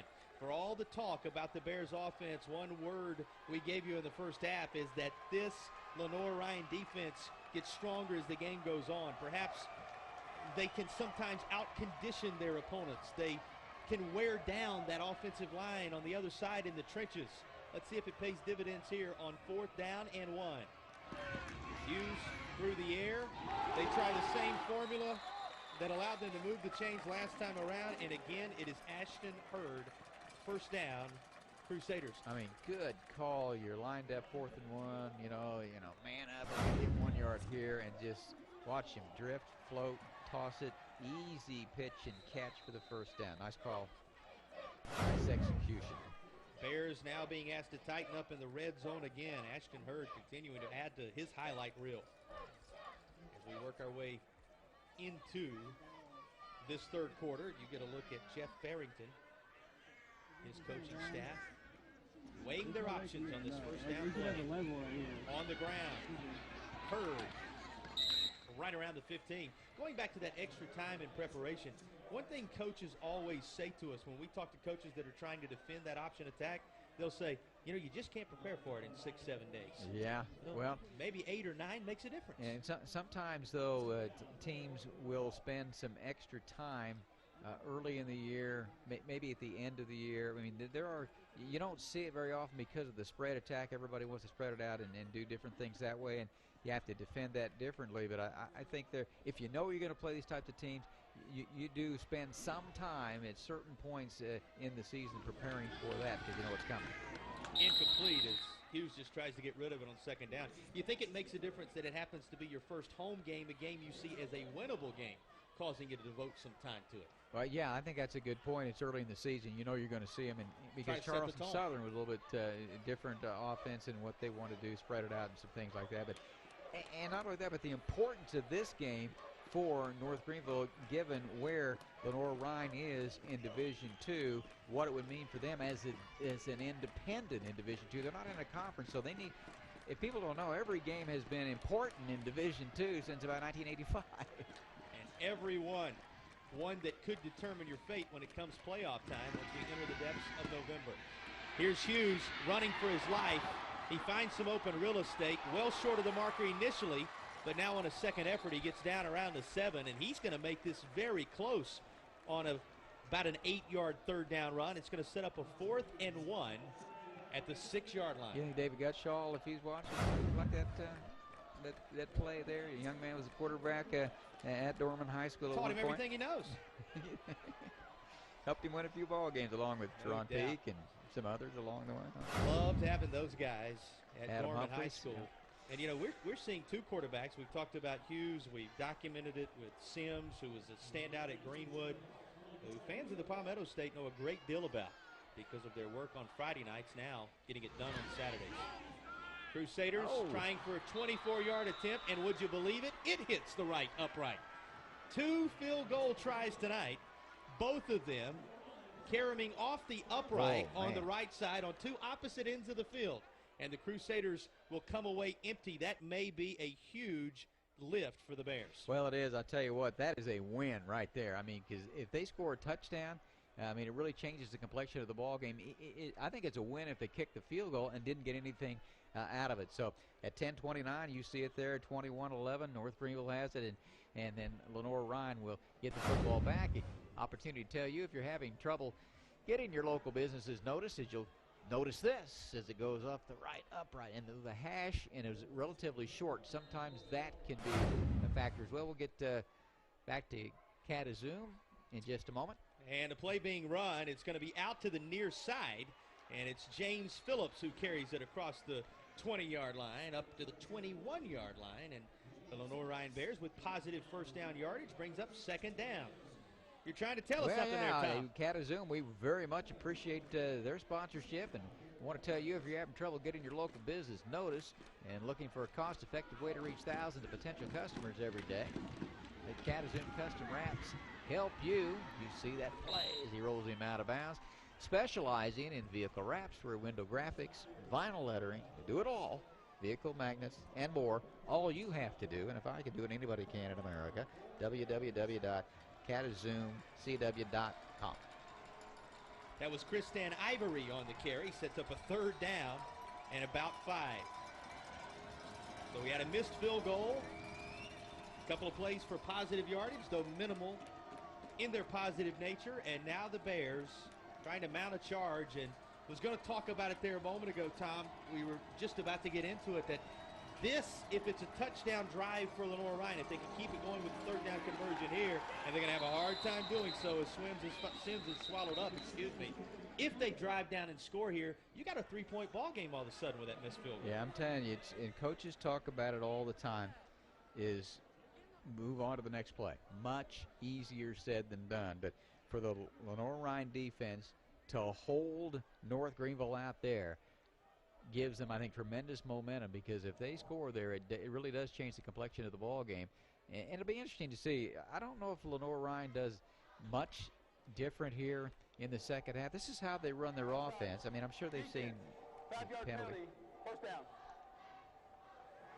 I think they've seen how North Greenville is going to play it, and they may try to do a few different things to get some other folks involved. But, I mean, for the most part, they've been able to limit the big plays. There have been a couple of them, but not many in this game so far for Lenoir-Rhyne. Costly penalty. Yes. Moves the chains. Keeps the Lenoir-Rhyne drive alive at a time when the Bears are desperate to do just that, and they hand it to Ivory. He earlier in this game was good for about 9 yards every time he touched the football, with a couple of long runs toward the end of the half, stretching that average margin that he's able to get every time Lenoir-Rhyne hands it his direction up a little more. Here he's good for a handful, and it's 2nd down and 7. Evan Sims looks underneath. He's going to throw it in behind the North Greenville defense is Grayson Wells, but a little too much air underneath it. Had it been in stride, very well could have been 6. See, we talked about, too, what do you do on 1st down? What do you do on 2nd down? So there's only a gain of 2. They decide to go play action. Now, this is a situation that Lenoir-Rhyne does not want to be in, having to throw the football on 3rd down and long. 3rd down and 7. Looking over to that far sideline, the Bears. They're very talented. Redshirt sophomore quarterback, Evan Sims, up under center. Loaded backfield, and he's going to fire one over toward the sideline, looking for Phillips. It's too strong, incomplete, and 4th down is coming up again for the Bears. Hey, North Greenville, you saw them with the way they came out, and you and I were down on the field, and they kind of an air of confidence to them, and able to have some success and get that lead, and they're playing like it right now. Standing back around his 28-yard line is Nigel Gay, the return man for North Greenville. Ready to put a foot into it is Michael DeStevens. Gets it away. Boy, the punts have been good tonight. This is going to take a Lenoir-Rhyne bounce. Gay returns it, gets a good block. Now finds a hole again. There is a flag down around the 35 in the area that you might think would be a block in the back. We'll see if, in fact, that's the case. But he ends up just across midfield, does Nigel Gay, the return man, at the 49-yard line of the Bears. Now going to pick up that flag, our back judge, at the 35, and we'll await official word from our referee. And here it is, just as we suspected. It's as you saw on our picture there, it is keep your head on a swivel, because it's a On the return team, number 6, 10-yard penalty, 1st down. hard-hitting, emotional ball game. It's been a good one so far. Well, and if it stays this tight, and 10 points between these two teams, both with fairly quick strike capability, it is close. Don't be a bit fooled by that. If it stays this way, emotions will just get more and more intense as the game goes on. Watch Nigel Gay work his way through traffic and looking for the block in the back. It happened a little bit earlier than that. Just a little prior to what you're seeing on your screen, and it negates this run in which Gay had them up around midfield. So Nigel Gay's return brought back to the 24-yard line, about where he caught the ball initially, and that's where the Crusaders will take over. And Lenoir-Rhyne, the Bears did not get much of a blow on the sideline there, so they're back out on the field trying to defend this multifaceted Crusader offense. They have to feel like they're just staying out there at all times. Screen set up, and it's good for perhaps 1st down yardage, at least 9, and we'll see where they spot the catch of Crusader senior Tyrell Hillary. So he's 2nd down and short. They'll say it's just 9 yards on the gain, matching his jersey number on that catch. I really love the play call and the way it was executed. Fakes it, comes down the line. He's probably not going to carry the ball, and then just floats it out there and gets a nice little gain on game 1 on 1st down. Crusaders on the ground. Should be enough to move the chains and a little bit more as they stick with Ashton Hurd. Hurd, plenty of room made for him by those guys up front. You see Caleb Harris, number 64. And here's a look at Hurd. He was the ball carrier that moved the chains again. 7:22, clock winding down, 3rd quarter action. Greenville up 10, a fresh set of downs to work with as they march toward midfield. Hughes setting everything up to go to his left. He will. Big licks in there around the 45-yard line, but it's more positive yardage for Hurd, and it's another 2nd down and short yardage situation. And maybe that's one of the things we haven't talked a great deal about, Tom, but continual 2nd down and short yardage situations for North Greenville on these drives. Get a good look at it here. I hope you were able to hear it in our microphones. We did up here. Here, man. Yeah, there's a young man. Probably came a few yards to Abbeville, didn't he? They like to run the football down there. Huh? He knows something about bouncing it in between those tackles, and becomes a little bit of a pinball there, but he wins the day for the most part, moving forward for 9 yards and setting up a 2nd down and 1. Crusaders to the air, now trying to bounce it outside. After making that catch is Robbie Brown, and the junior out of Swansea. We'll have another movement of the chains. 1st down, just short of midfield. I mean, you get the yardage inside with Hurd, and then you go back out on the perimeter to the right side. The previous pass, when they threw it, was back to the left side, and you've also seen Hurd come out of the backfield. You have to defend the entire field against this Crusader offensive team. You were talking earlier about what a marquee win this would be for North Greenville, and how difficult it is to make it into the Division II playoffs with the regional setup that is in play. Well, that's a major spark in trying to get there, though the ball comes loose. And do the Bears finally have the lift they've been looking for when it comes to turnovers? Waiting for official word. There it is. Lenoir-Rhyne finally pops the ball loose and comes away with it. The defense will get a breather. They create a chance to breathe themselves. 5:50 to go 3rd quarter. We'll talk a little bit more about the D2 setup when we come back. Crusaders leading it 21-11. So they cough up the football. Bears have it when we come back. Back in Tigerville, South Carolina, North Greenville hosting us as the Lenoir-Rhyne Bears are in town. 10-point game time as we tell you a little more about one of our sponsors. Hey, a special thanks, shout out to DraftKings, your fantasy football headquarters. You can log in at DraftKings.com, the best place to play daily fantasy sports. Check them out.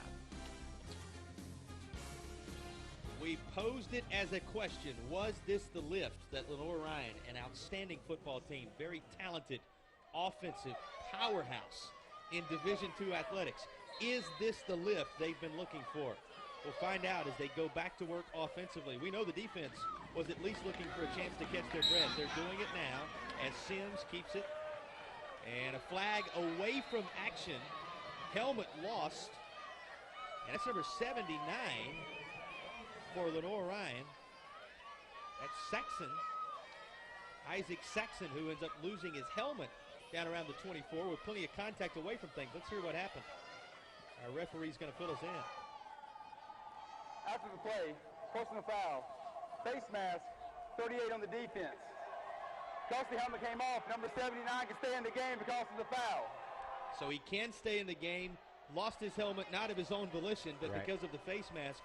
And that penalty nearly as costly as the turnover for North Greenville. Now they're across midfield or right at it. You've got to keep your emotions under control there. And I mean, he's trying to make a tackle there and got a hold of the face mask. And don't want to let Lenoir-Rhyne get some momentum going here as we dip under the 6-minute mark in the 3rd quarter and down by 10, the Bears. Just talking about what a juggernaut this team is offensively, how many different looks they can give you. And here's a different one. Up the middle, Michael Patrick forward to the 25-yard line. We have not called Michael Patrick's name as much tonight as we might have expected. That may begin to change, Tom, as here is a glimpse of just what number 5 can do. I've got a block by the center and the left guard and cut back off of that. And again, we go back down to the field. We see another penalty marker. Flags down, and with the way the Bears are backing up, this is not good news. Let's listen into the call. Holding, offense, number 30. 10-yard penalty, replay, 1st down. Well, the folks from Hickory on the far side have to be thinking every time we piece something together, it seems like 3 steps forward and 2 steps back. And you know the wheels are turning for that man, Ian Shields, as his group goes back to work with 5.5 to play in the 3rd quarter. Up top, batted up and batted down. It looked as if Darius Custard, the Lugoff, South Carolina-based senior, decided he would have none of it. Yeah, one of the guys we featured in our pregame show today, and one of 2 starting seniors. That's it on this defense. Here's a 2nd down play. It's going to be 2nd down and 15. They need the 42-yard line to move the chains, do the Lenoir-Rhyne Bears. We talk about the Crusaders. They need one more stop to keep the Bears from capitalizing on that turnover. They go back to Patrick. This time, Custard again, not deceived. Yeah, I tell you, it all began with the push from the defensive interior. You'll take a look here. He wants to go inside. There's nothing there. So he bounces out, think he's going to get it. Then the outside linebacker, the bandit, strong side linebacker coming backside to make the play. Nice call and nice play by Custard. Under 5 now. Still just the third quarter. Don't worry, folks. There's a whole lot of football left in this one from the upstate of South Carolina tonight. And very important, at least third quarter-wise, third down play. Finding room is Sims. He's going to get up near the marker. Doesn't quite get there, and it looks like he took a pretty good lick on the helmet. But seems to be up, which is a great sign. He gets them to a manageable fourth down should they choose to try it. It's going to be fourth and about 3 where it was 3rd and 15. I tell you, he did a nice job. You'll see it here. I think he wanted to look left side and wasn't there, and then he gets wrapped up. Custard part of that as well. And I think as we dip near the 4-minute mark, you know what? We're running football team. Let's show them we can pick it up. Well, you know, Ian Shields is thinking, how many times have I got 4 yards along the way? Yeah. It's a long 3 as it's listed up on the scoreboard on this fourth down. Patrick will find no room to his left, and the Crusaders have forced yet another turnover on downs. I'll tell you what, they are playing outstanding football. The point of attack, you're going to get a look at it here. Just stern-handed, let's go left side, stood up and then finished off an outstanding tackle made by North Greenville. Michael Payton, you're right. And that's 2 times on fourth down, unable to convert on the Crusaders side of the field. Forced to kick 2 field goals, made that one hit the upright on another. I mean, this has been a fine defensive performance by North Greenville against one of the offensive rushing juggernauts over the last couple of years in college football, just not Division II. Well, you know it's just a matter of time before Lenoir-Rhyne puts it together. At least it feels that way. With a chance to build on the lead first. Over the middle. Pass caught. Another first down. It's Robbie Brown moving the chains for the home team. You know, I like that call, don't you? I mean, okay, you've got a 10-point lead. I'm not going to sit on it. I mean, had some opportunities early in the third quarter and didn't get it done. So let's throw it. And Brown caught it in traffic, and he is happy about that and exuberant as he made that catch. First down play in the flat. Some room for North Greenville's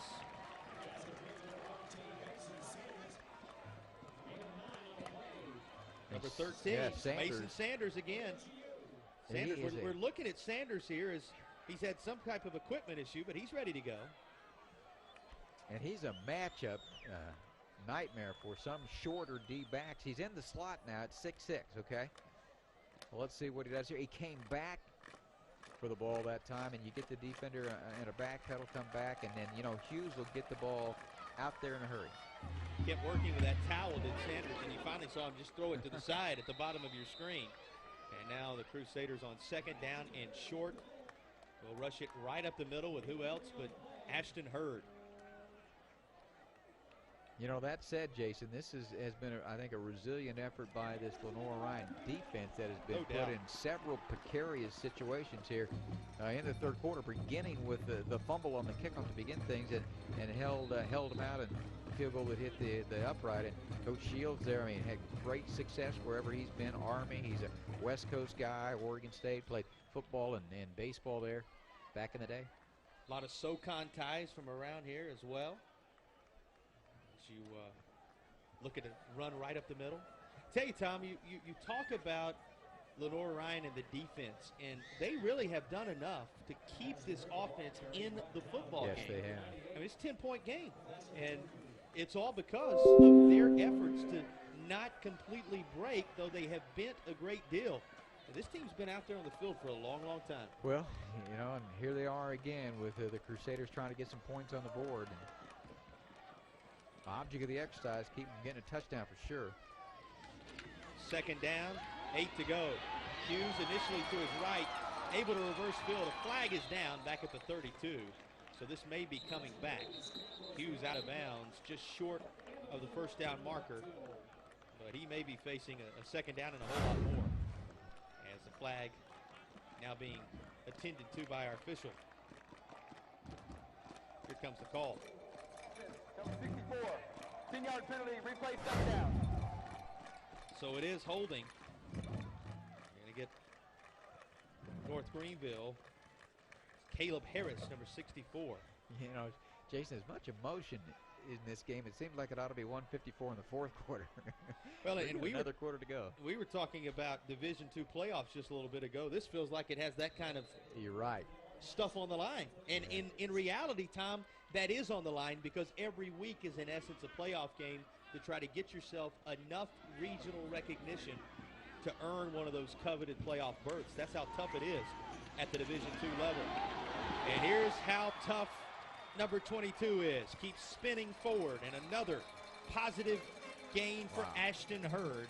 23 yards, broke a tackle, and then they get a big gain. You get a look at it here. Has a chance to make the play there. Two players, and it bounces out.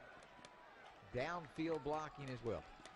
Unfortunately, we've not had the benefit of stats tonight. Something happening there, and we haven't had the benefit of those. But his numbers have to be really climbing, Tom Benoy. Yeah, he's had a heck of a night. And remember, if you weren't with us, Simeon Bird was the starter. And just a couple plays went out with what looked like a little bit of an injury as well. And Hurd's taking advantage, that's for sure. This will move the chains on third down.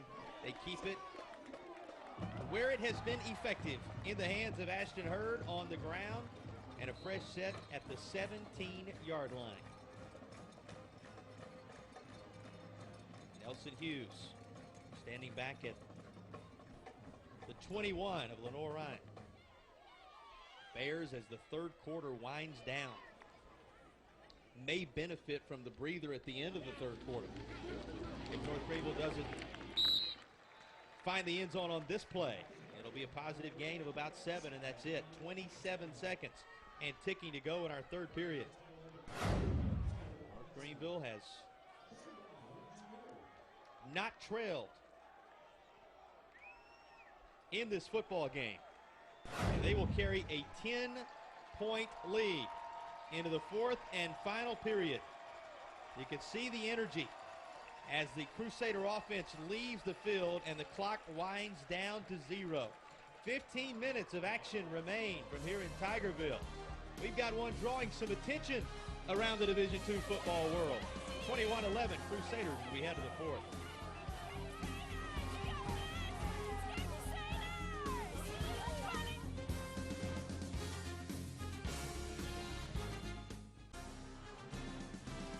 Back in Tigerville, where tonight's locally produced Division II college football game is brought to you by State Farm, Charter, and Bojangles. It's always Bowtime. Nelson Hughes snaps the football from just outside the 10-yard line, and a catch made inside the 5 and around the 2. North Greenville getting it into the hands, though he's hit very solidly. Let's take another look. Look at this pass from Hughes. Just into the hands of Sanders, right? Crusaders' Mason Sanders. And he took a pretty good lick, He Tom. did. He held on to the football. Good stick there. Tough game. Sets up a first down and goal for North Greenville as they try to set the tone for this fourth quarter, the way they have for the football game throughout. On their first drive, 8 points. That was in the game. On their first drive, 6 points at least here in the fourth quarter. Up the middle and into the end zone. Ashton Hurd again. It is tough around the goal line. They brought what was a wide receiver back into the backfield. I think we'll get a look at it here as the lead blocker. And then, I mean, he got smoked at the goal line, but able to power in. And impressive performance tonight for the Crusaders here at Tigerville. Blocked. Again, there we go. And this one may go the distance. Loose down the far side with nobody in position to catch him until he takes it home 4 points. Lenoir-Rhyne and C.J. Cody, the DB, who picks up the blocked extra point and pulls the Bears a little bit closer. And maybe more important, Tom, than the points that go up on the scoreboard could be the lift he gives this football team. Well, that's the second block we've seen, and unfortunate that the other one wasn't picked up. You get a look at it here, and it looked like everything worked pretty good in unison, and the block, and then you'll see him take it the distance. It was Duggar who got in there, right? Kyle Duggar. Duggar with the block. And the finish taken care of by C.J. Cody. And Lenoir-Rhyne taking what looked as if it was going to be a 28-11 score, pinning the extra point, and instead making it 27-13. And Tom, that 2-point swing right there, really in reality 3-point swing, makes it a 2-score football game at 27-13 with 14 and a half to play. One more look at the touchdown run as the Crusaders stay out front. Crusaders with another touchdown run from Ashton Hurd. That's what's happening on the football field. How about those who've allowed us to see the action tonight, Tom? Yeah, thanks a lot to all involved. And what I tell you, with the service you get from State Farm, you might think, right, your car insurance costs more, but with discounts up to 40%, you may find it even costs less. Call State Farm agent Tiffany Friel. See her there in Landrum. 864-457-2021, and do it today.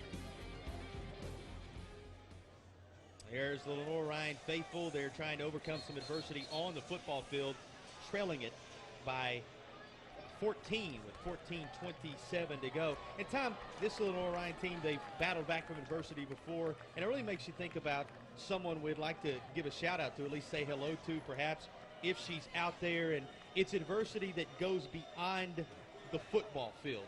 It's something that really puts in perspective what matters in life, and that is that Lenoir-Rhyne has been playing so far in this 2015 season, and they will continue to do so with heavy hearts. Ashley Casey, one of their own, daughter of Thomas Casey, a member of this Lenoir-Rhyne coaching staff, battling through some cancer, a relapse type situation. They're waiting for some word, and as she continues her battle, she is always on the mind, hearts, and thoughts of this Lenoir-Rhyne football team. Bears with a return up to around the 34-yard line, and that's where they'll take over. But as they get ready to do so, we want to say our best wishes, everybody here at the My 40 family, with their best wishes to Coach Casey, his daughter Ashley, for a strong, and we know she has been already and will continue to be, fight, and hopefully a very positive result in her battle with that very nasty disease. Yeah, Coach Shields telling us, that Coach Casey able to, because of the Thursday game, he was able to get out and have some contact, and the team has some bracelets, Team Ashley, and so, yeah, I mean, kind of the candy store you and I are involved in, and real world stuff kind of rears its ugly head, but we obviously wish the best of luck to their family. Well, everybody here, no matter what side of the line they may be on, and certainly everybody on our My 40 family, as we've had the privilege to cover these two wonderful programs across the last week or so, our thoughts and our hearts with Ashley Casey and Thomas Casey, one of the coaches on that gentleman's staff, Ian Shields and company, with their minds and thoughts always with her. We look for great news and a good report in the days to come. Lenoir-Rhyne back to action as they push toward midfield. That'll move the chains, an effective second down play. And again, with the way that 2 points off the missed extra point swung things, this march that you're seeing part of right here, as they keep it in the hands of Michael Patrick, could now make this a one-score game, Tom. I mean, you still have 13:41 to go. You're 2 touchdowns down. You're going to get it a couple times. So this becomes a critical possession here in the second half of this football game. But, yeah, that 2-pointer is huge because it does get them within 2 touchdowns, within 14 points. Makes it 14 with just under 14 now left to play. Sam Houston up on the stop, and yes, you heard us right. Sam Houston on this defense for North Greenville making the stop. With the toss, far side of the field, it's James Phillips. He had some quality runs early in this game for Lenoir-Rhyne. They go back to him here. Positive yards. It's going to set up a third down, and it looks like about 5. Yeah, I had good success inside there with Patrick, and then you fake it to him inside, try to get it out on the edge. And there have been some big runs tonight, but there have been a plethora of them to really hurt this North Greenville defense.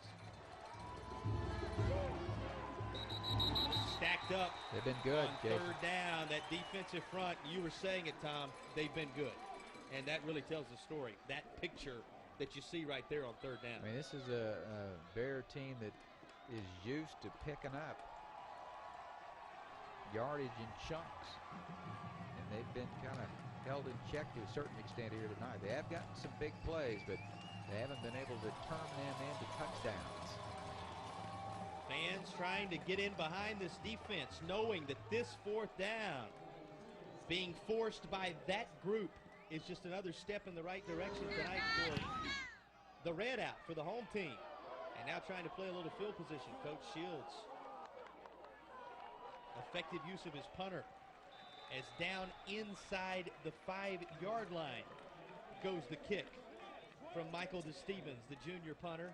And now's a chance for that defense of Lenoir-Rhyne after getting a little bit of a breather.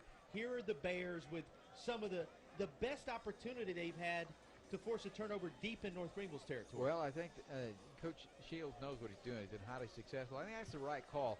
They've been stopped on 2 fourth downs tonight. They've been also forced to kick a couple of field goals as well and went 1 for 1 in that. Kick it out of there. You got 12-11 left. Your defense has been on the field a lot. If you can kick it down and down it like they did, then hopefully your defense can come back on, get a stop, and get the ball back in very good field position. Now that's in theory. Practicality, we'll see how it plays Different out. story sometimes, isn't it? I'll tell you this, they're in a good spot thanks to the punter, thanks to that call, as North Greenville is as close to the shadow of its own end zone that if memory serves, they have been all night long. And a minimal gain on the first down play will keep them in that spot as the defensive front once again flying in there, making a difference for Lenoir-Rhyne. Number 45, Jordan Forney, a name we've called a couple of times. He went out earlier with some injury issues, now back, directing some traffic and forcing a second down and 9. Clock dipping under 12 minutes to go. But again, just a 2-possession game. Crusaders, though they have felt like they've been in control throughout and had the momentum, and to some degree they have, they've never really been able to run away and hide in this one. Bears defense helping the team hang around, and now they try to strip the ball loose, as you can see, on a carry forth by Ashton Hurd. He does not pick up the first down, and this is going to set up a major play on third down and 4. Well, because of the field position, you know, you played it conservatively there. Going to run a couple of running plays, run some time off the clock, but now you're faced with a third down situation and trying to pick it up, and one team trying to stop it here. Change the momentum around. You think that man on your screen knows what an important play this is? Ian Shields, hoping things work out just like he drew them up after punting the football. This third down will determine whether that's the case.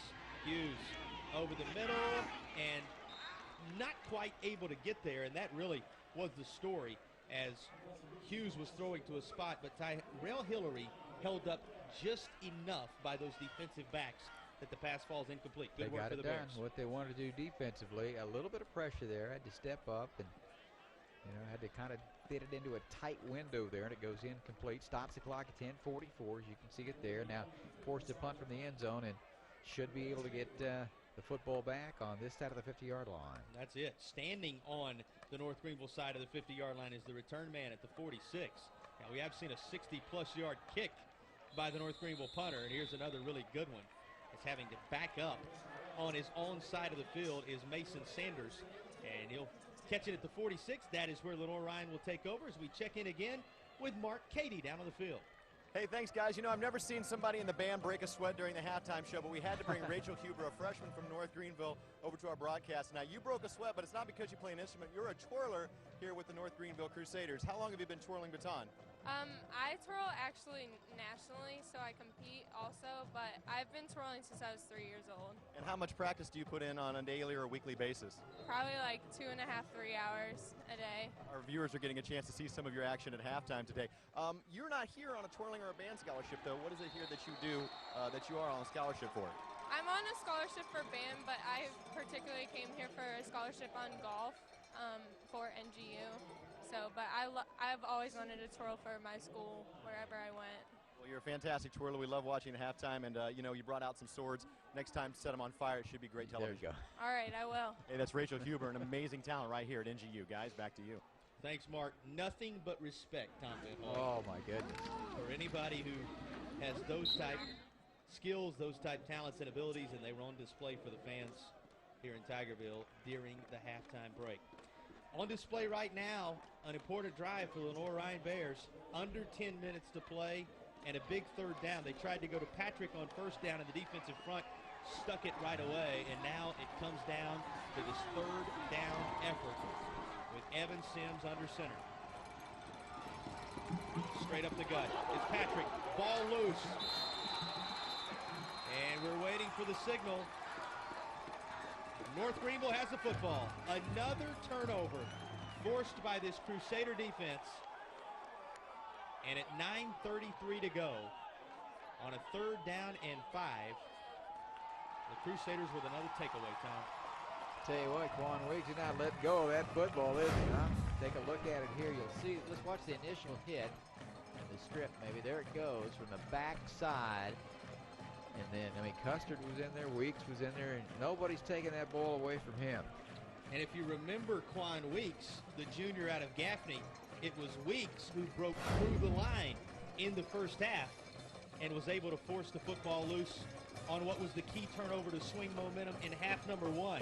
He may be in the middle of the same type play here in the second half. Well, I mean, this is a reverse of fortunes for Lenoir-Rhyne. They forced 4 turnovers in their win at number 23 Westchester, and they have turned the ball over. They've lost 3 fumbles here tonight so far, and the team that takes care of the ball for the most part probably going to win the ball games. All right, a couple of times we've tried to get into it. Let's go ahead and dive in to the Division II playoff structure and how it works and why each game, Tom, is so critical week in and week out if you want any chance of competing for the national championship. Well, these 2 teams are in the NCAA Division II. They do have a playoff at the end of the year. There are 4 what are called super regionals. They've always had, for the most part, the last several years, 6. They've added 1 team this year. There are 7 teams in each region that make the playoffs.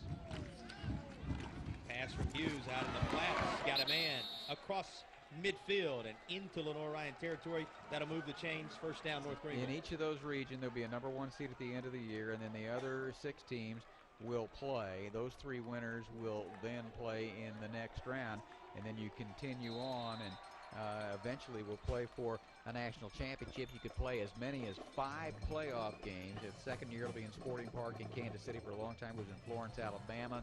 So that's why it's so important to get in that top 7 at the end of the year. And what North Greenville battles is the fact that they're an independent. Now, they're playing 6 South Atlantic teams this year, which is good.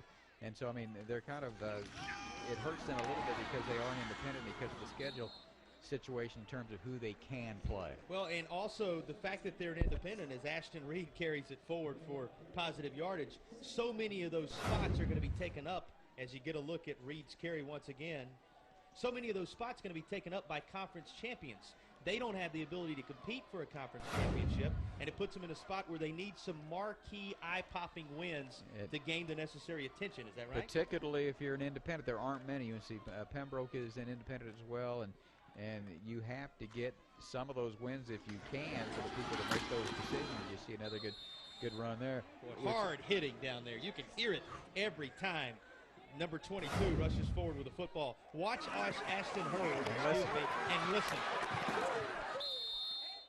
Well, coming up to put a big lick on him. Each and every time he carries the ball, a different member of that defensive group, Kyle Duggar, a name we call time and time again. And, you know, we're talking about Division II playoffs. Obviously, Lenoir-Rhyne, a team built to make a deep run into the Division II playoffs. And North Greenville's coach, Jeff Farrington, with his team driving right now, he made no bones about it when we talked to him earlier in the week. And we said, Coach, and here's his player loose again on the ground. He just keeps on feeding, number 22, Ashton Hurd. But we said, Coach, you win a bowl game last year, a victory bowl, due to your dual affiliation, which is the way we're told it works here with the NCCAA, right, which is an organization of Christian colleges around the country they're a part of. They go to a bowl game there and win it. And we said, what are your goals as a program? He said, make no mistake about it. Our goal is to make it to Division II playoffs and compete for a Division II national championship. Well, this one will raise some eyes across the country of those that follow Division II. With Lenoir-Rhyne number 8, there are 5 teams in Super Region 2 right now that are ranked in the top 25.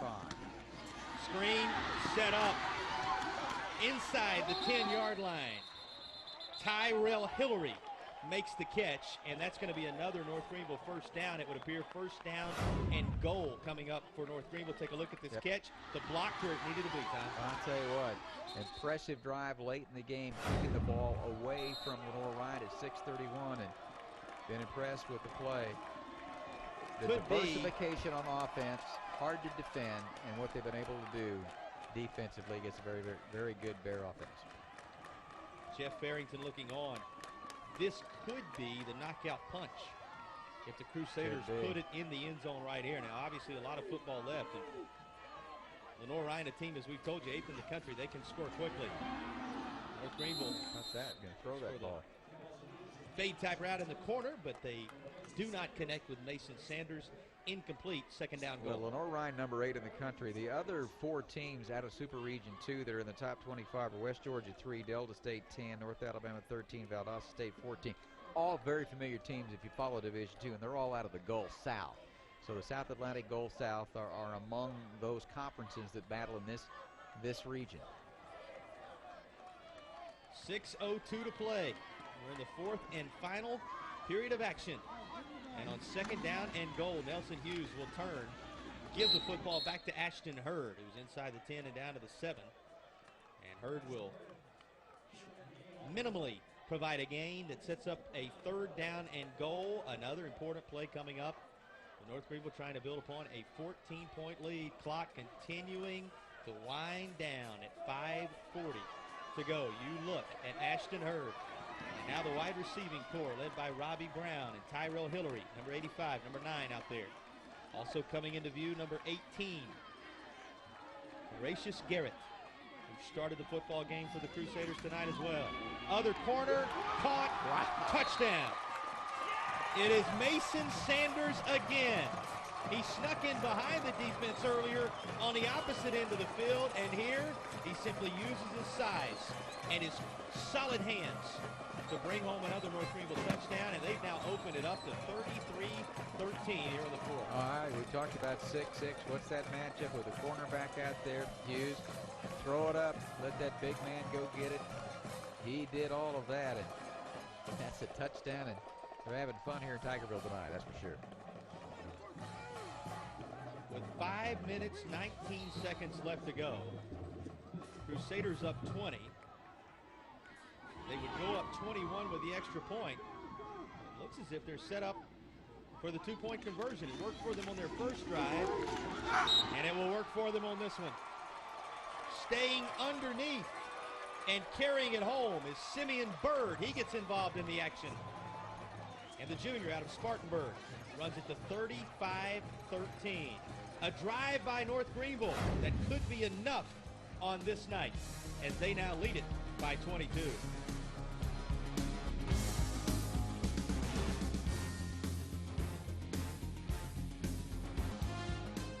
North Greenville fans enjoying themselves, 35-13 the score, as we tell you a little more about one of our sponsors. Hey, let me tell you, Jason, you and everybody else are invited to Charter's Ultimate Entertainment event. Get the best deals of the year on Charter's most popular packages. So shop now, and all you have to do, like me, is go to charter.com, or thanks, of course, to Charter Communications.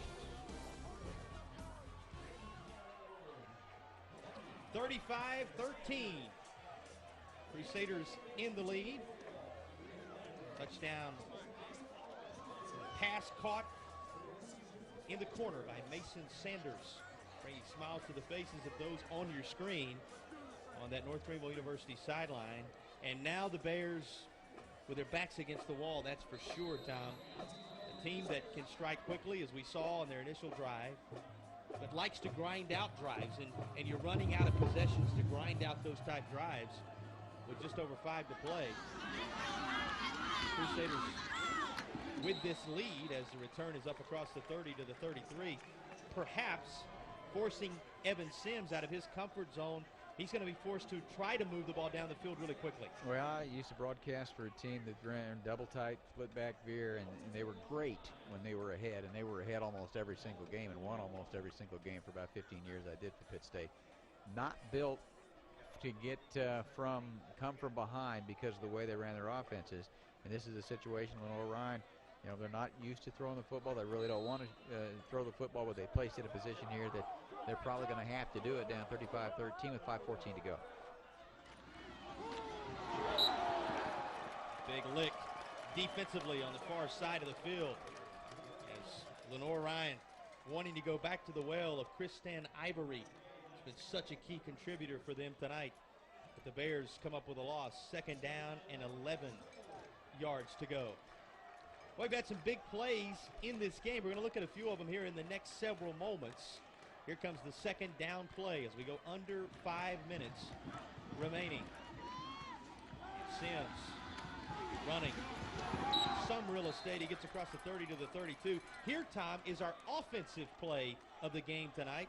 It's going to be a play that saw North Greenville's Mason Sanders with his first touchdown, sneaks in behind the defense, and it's the long connection when Nelson Hughes threw across his body from midfield. He did. He did a good job to avoid the defensive end, and Sanders, you'll see another look at it there, a long range, rainbow, and there's a third look, and you got to make that catch, and he does. Here's the 3rd down play. 3rd down, 9 yards to go. Open real estate, and plenty of room to move the chains for Evan Sims. Talk about offensive plays. That's a key one to at least keep hope alive for the Bears right now. I tell you, they've done a fantastic job of containing Sims. Patrick and Ivory have gotten some pretty good runs along the way tonight, but kind of corralled Sims on that option as well, and that was really one of the bigger runs that he's had tonight. Right up the middle and through. How about our defensive play of the game tonight, Tom? So many turnovers, one of those key fumble recoveries making a difference defensively tonight. Well, we'll get a look at it here. And, man, Quan Weeks, it's like he was in the backfield there. It really wasn't anything Sims did.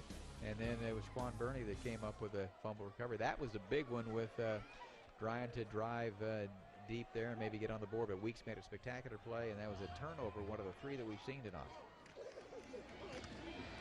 Looking to throw, does so, and that's almost intercepted as it's in and out of the possession of number 83, the intended target, Patrick Rindelman.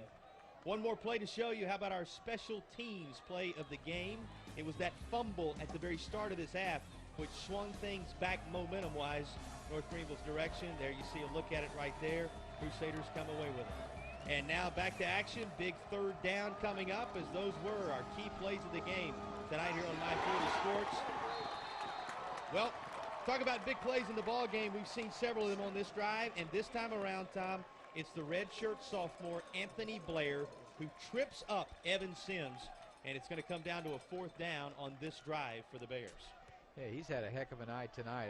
I think the entire defensive line has done a nice job against a very big, we'll get a look at it here again, a big offensive line, and there you see that play off the right side. 4th down, they need 5. Throwing it again, and it is knocked down, nearly intercepted. Crusaders get Taylor Anderson, a junior out of Bowling Springs, in there. And it's another turnover on downs as North Greenville can begin to sense it now. Big night for them at Tigerville, and Jeff Farrington as well. And I mean, this is a Lenoir-Rhyne team that has won 16 consecutive games on the road, 22 consecutive regular season games. This is their 2nd straight road game to begin things. They won at number 23 Westchester, Pennsylvania last week, and impressively, it was 41-28, but they led 41-7 to the 4th. Sometimes this is a turning point moment for a team like Lenoir-Rhyne. So talented, so gifted. They've been on the road for such a long run here now. The 22-game streak in the regular season looks like it's in jeopardy. The 16-game road winning streak. But you look at what's ahead of this team, a chance for them to get right back in the midst of things, Tom. And one loss, we talk about how big every game is, but one loss not going to ruin the season for a team with this type of expectations. Well, and because it came early. I've been in situations in Division II where you lose early, okay, You might win 8 or 9 and you get in. But, I mean, it is so difficult to get in to begin with. But then if you lose late, that's when it really does hurt you as far as Division II is concerned. Let me ask you a question. Would you want to be Tusculum next week? Well, probably not. But if you're North Greenville too, and this is a big win for them, no doubt about that. But so they've got to turn back around and keep their composure and regain their emotions next week as well. Number 8, Lenoir-Rhyne on the road at Tusculum, then on the road against Limestone. Upstart program here in South Carolina. Down the sideline. And continuing to add to the offensive numbers tonight for North Greenville. That time it's Simeon Bird with several carries of late to continue to add to the rushing yard totals. As I mentioned, we have not had the benefit of stats tonight. Something technical taking place keeping us from having those. But the numbers continue to climb, I'm sure, with way guys like Bird. And, you know, you can't talk about North Greenville without talking about Ashton Hurd, the way they've been running the football. Yeah, Bird was the starter in this one and looked like he got banged up a little bit. Hurd a couple touchdowns and 7 runs in the first half and has been a dominant force on the ground through the entire ball game for the Crusaders. Under 2 minutes to play. Bouncing it outside, just a handful of yards on first down. Knocking on the door of the red zone again, North Greenville. But you're looking ahead at Lenoir-Rhyne's schedule. After they go to Limestone, they finally get to come home and take on Carson Newman once a new month gets here in October. Just really tip our caps to this team for the way they've had to be on the road at the beginning of the season. University of Faith, then Wingate. They go on the road to Mars Hill, finish up with Newberry and Brevard at home before closing up the season at Catawba. It's a team that you know with the type of staff that Ian Shields has in place. They'll go back to the drawing board and be in position to continue to compete for the South Atlantic Conference Championship the rest of the way. 1:05 to play. Greenville keeping it on the ground and right up the middle. And we should say, as we go under a minute now, Tom, we thank both the fine folks at Lenoir-Rhyne University and the outstanding folks on their staff, as well as all these players for the access they provided us. Same thing can be said for North Greenville as they begin to celebrate with a Gatorade bath for Jeff Farrington. Just ahead of this win over a top 10 team in the country. We appreciate both schools, the hospitality they showed us, the access they gave us.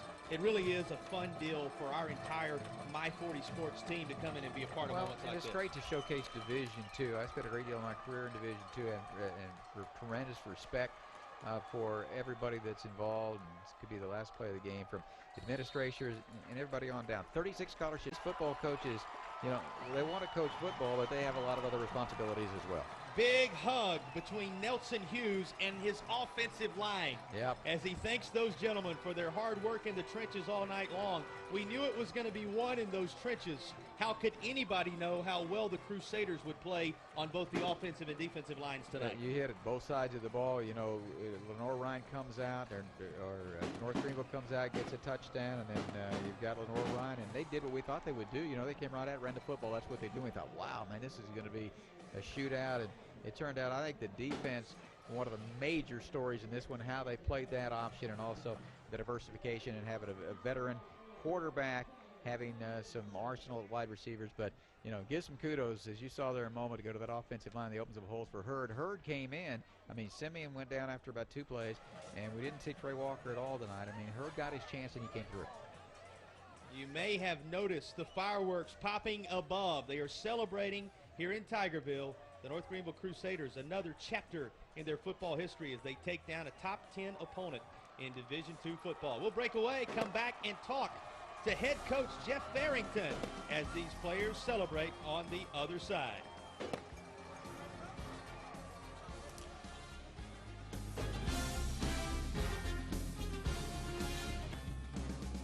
North Greenville takes down the Lenoir-Rhyne Bears, the final 35-13.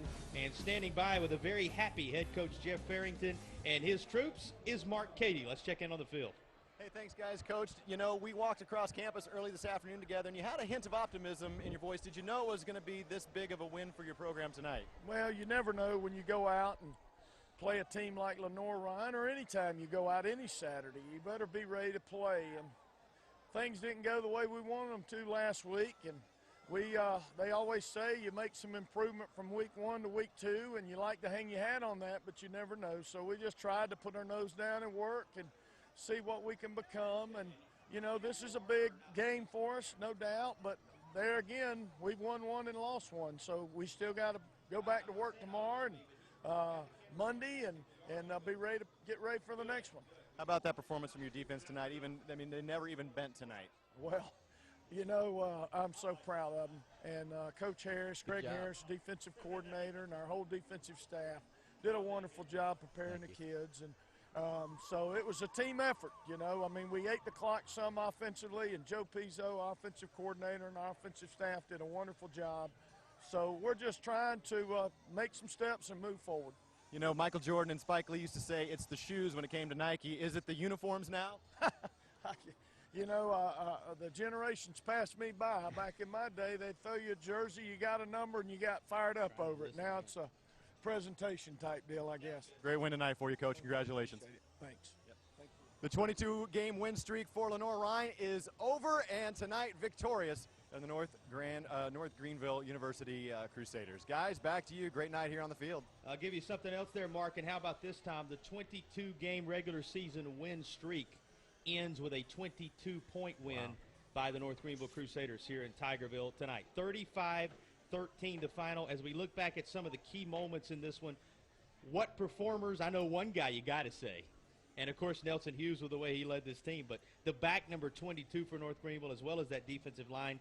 Who are the key performers that stand out in your mind as we look at some of the moments that will live on from this Bird, he had to step in there. Bird went out. We thought maybe banged up a little bit, and then the young man got a chance. The junior, Abbeville, you're going to see his 2 7-yard touchdown runs there. He would add a 3-yard run a little bit later on. And, you know, they played with confidence. And down on the goal line, you see up over the top. We thought Ivory had a nice night for the ball club out of Lenoir-Rhyne as well. Check Hurd's stat numbers when you get a chance tomorrow morning in the paper. It's going to be something impressive, I'm sure. Again, not the benefit of them for us tonight, but something worth seeing, I'm sure, as they rolled up the numbers with runs like this one right here, Tom. There he is again finding pay dirt. Yeah, 3rd touchdown run of the night, and Hughes threw a couple touchdown passes, the 45-yarder, and also 8 yards a little bit later on to Sanders as well, and then Hunter Hare added a 45-yard field goal as well, and very good on offense. I mean, they're hard to defend. We talk about hard to defend the option of Lenoir-Rhyne, but I think as the season goes on with a third-year quarterback, the offensive line, those guys labor in a sea of anonymity. We don't want to forget about those guys because the accolades sometimes go to the offensive skill type guys, but it takes those big guys up front. But the play of the defensive line and then the way they played the other corresponding players on the defense and how they defended the option and kind of kept it in check. There were some big plays, but there weren't the big-time plays. Turnovers, 3 of them. Tonight for Lenoir-Rhyne. They didn't have any and caused 4 in the win over Westchester. That's the difference in the ball game there as well. They were stopped on 4th down twice. I mean, 4th down and 2 or 3. It wasn't like it was 4th down and 8. And they also were stopped 2 other times. Forced to kick field goals, went 1 for 1. So you can look back at that. And I mean, a pretty complete performance tonight for North Greenville. Very impressive, I thought. That will do it for us from here in the foothills of the Blue Ridge Mountains in beautiful Tigerville, South Carolina. They continue to soak it all in down on the field, and I'm sure they will for a while.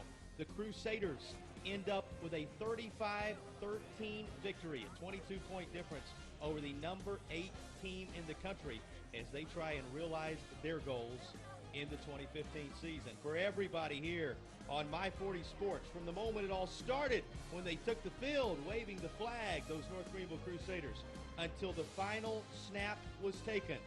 A fun night for us to watch some football, and we'll be keeping an eye on the Bears of Lenoir-Rhyne and the Crusaders of North Greenville the rest of the way. On this night, it's the Crusaders on top by 22, 35-13, our final.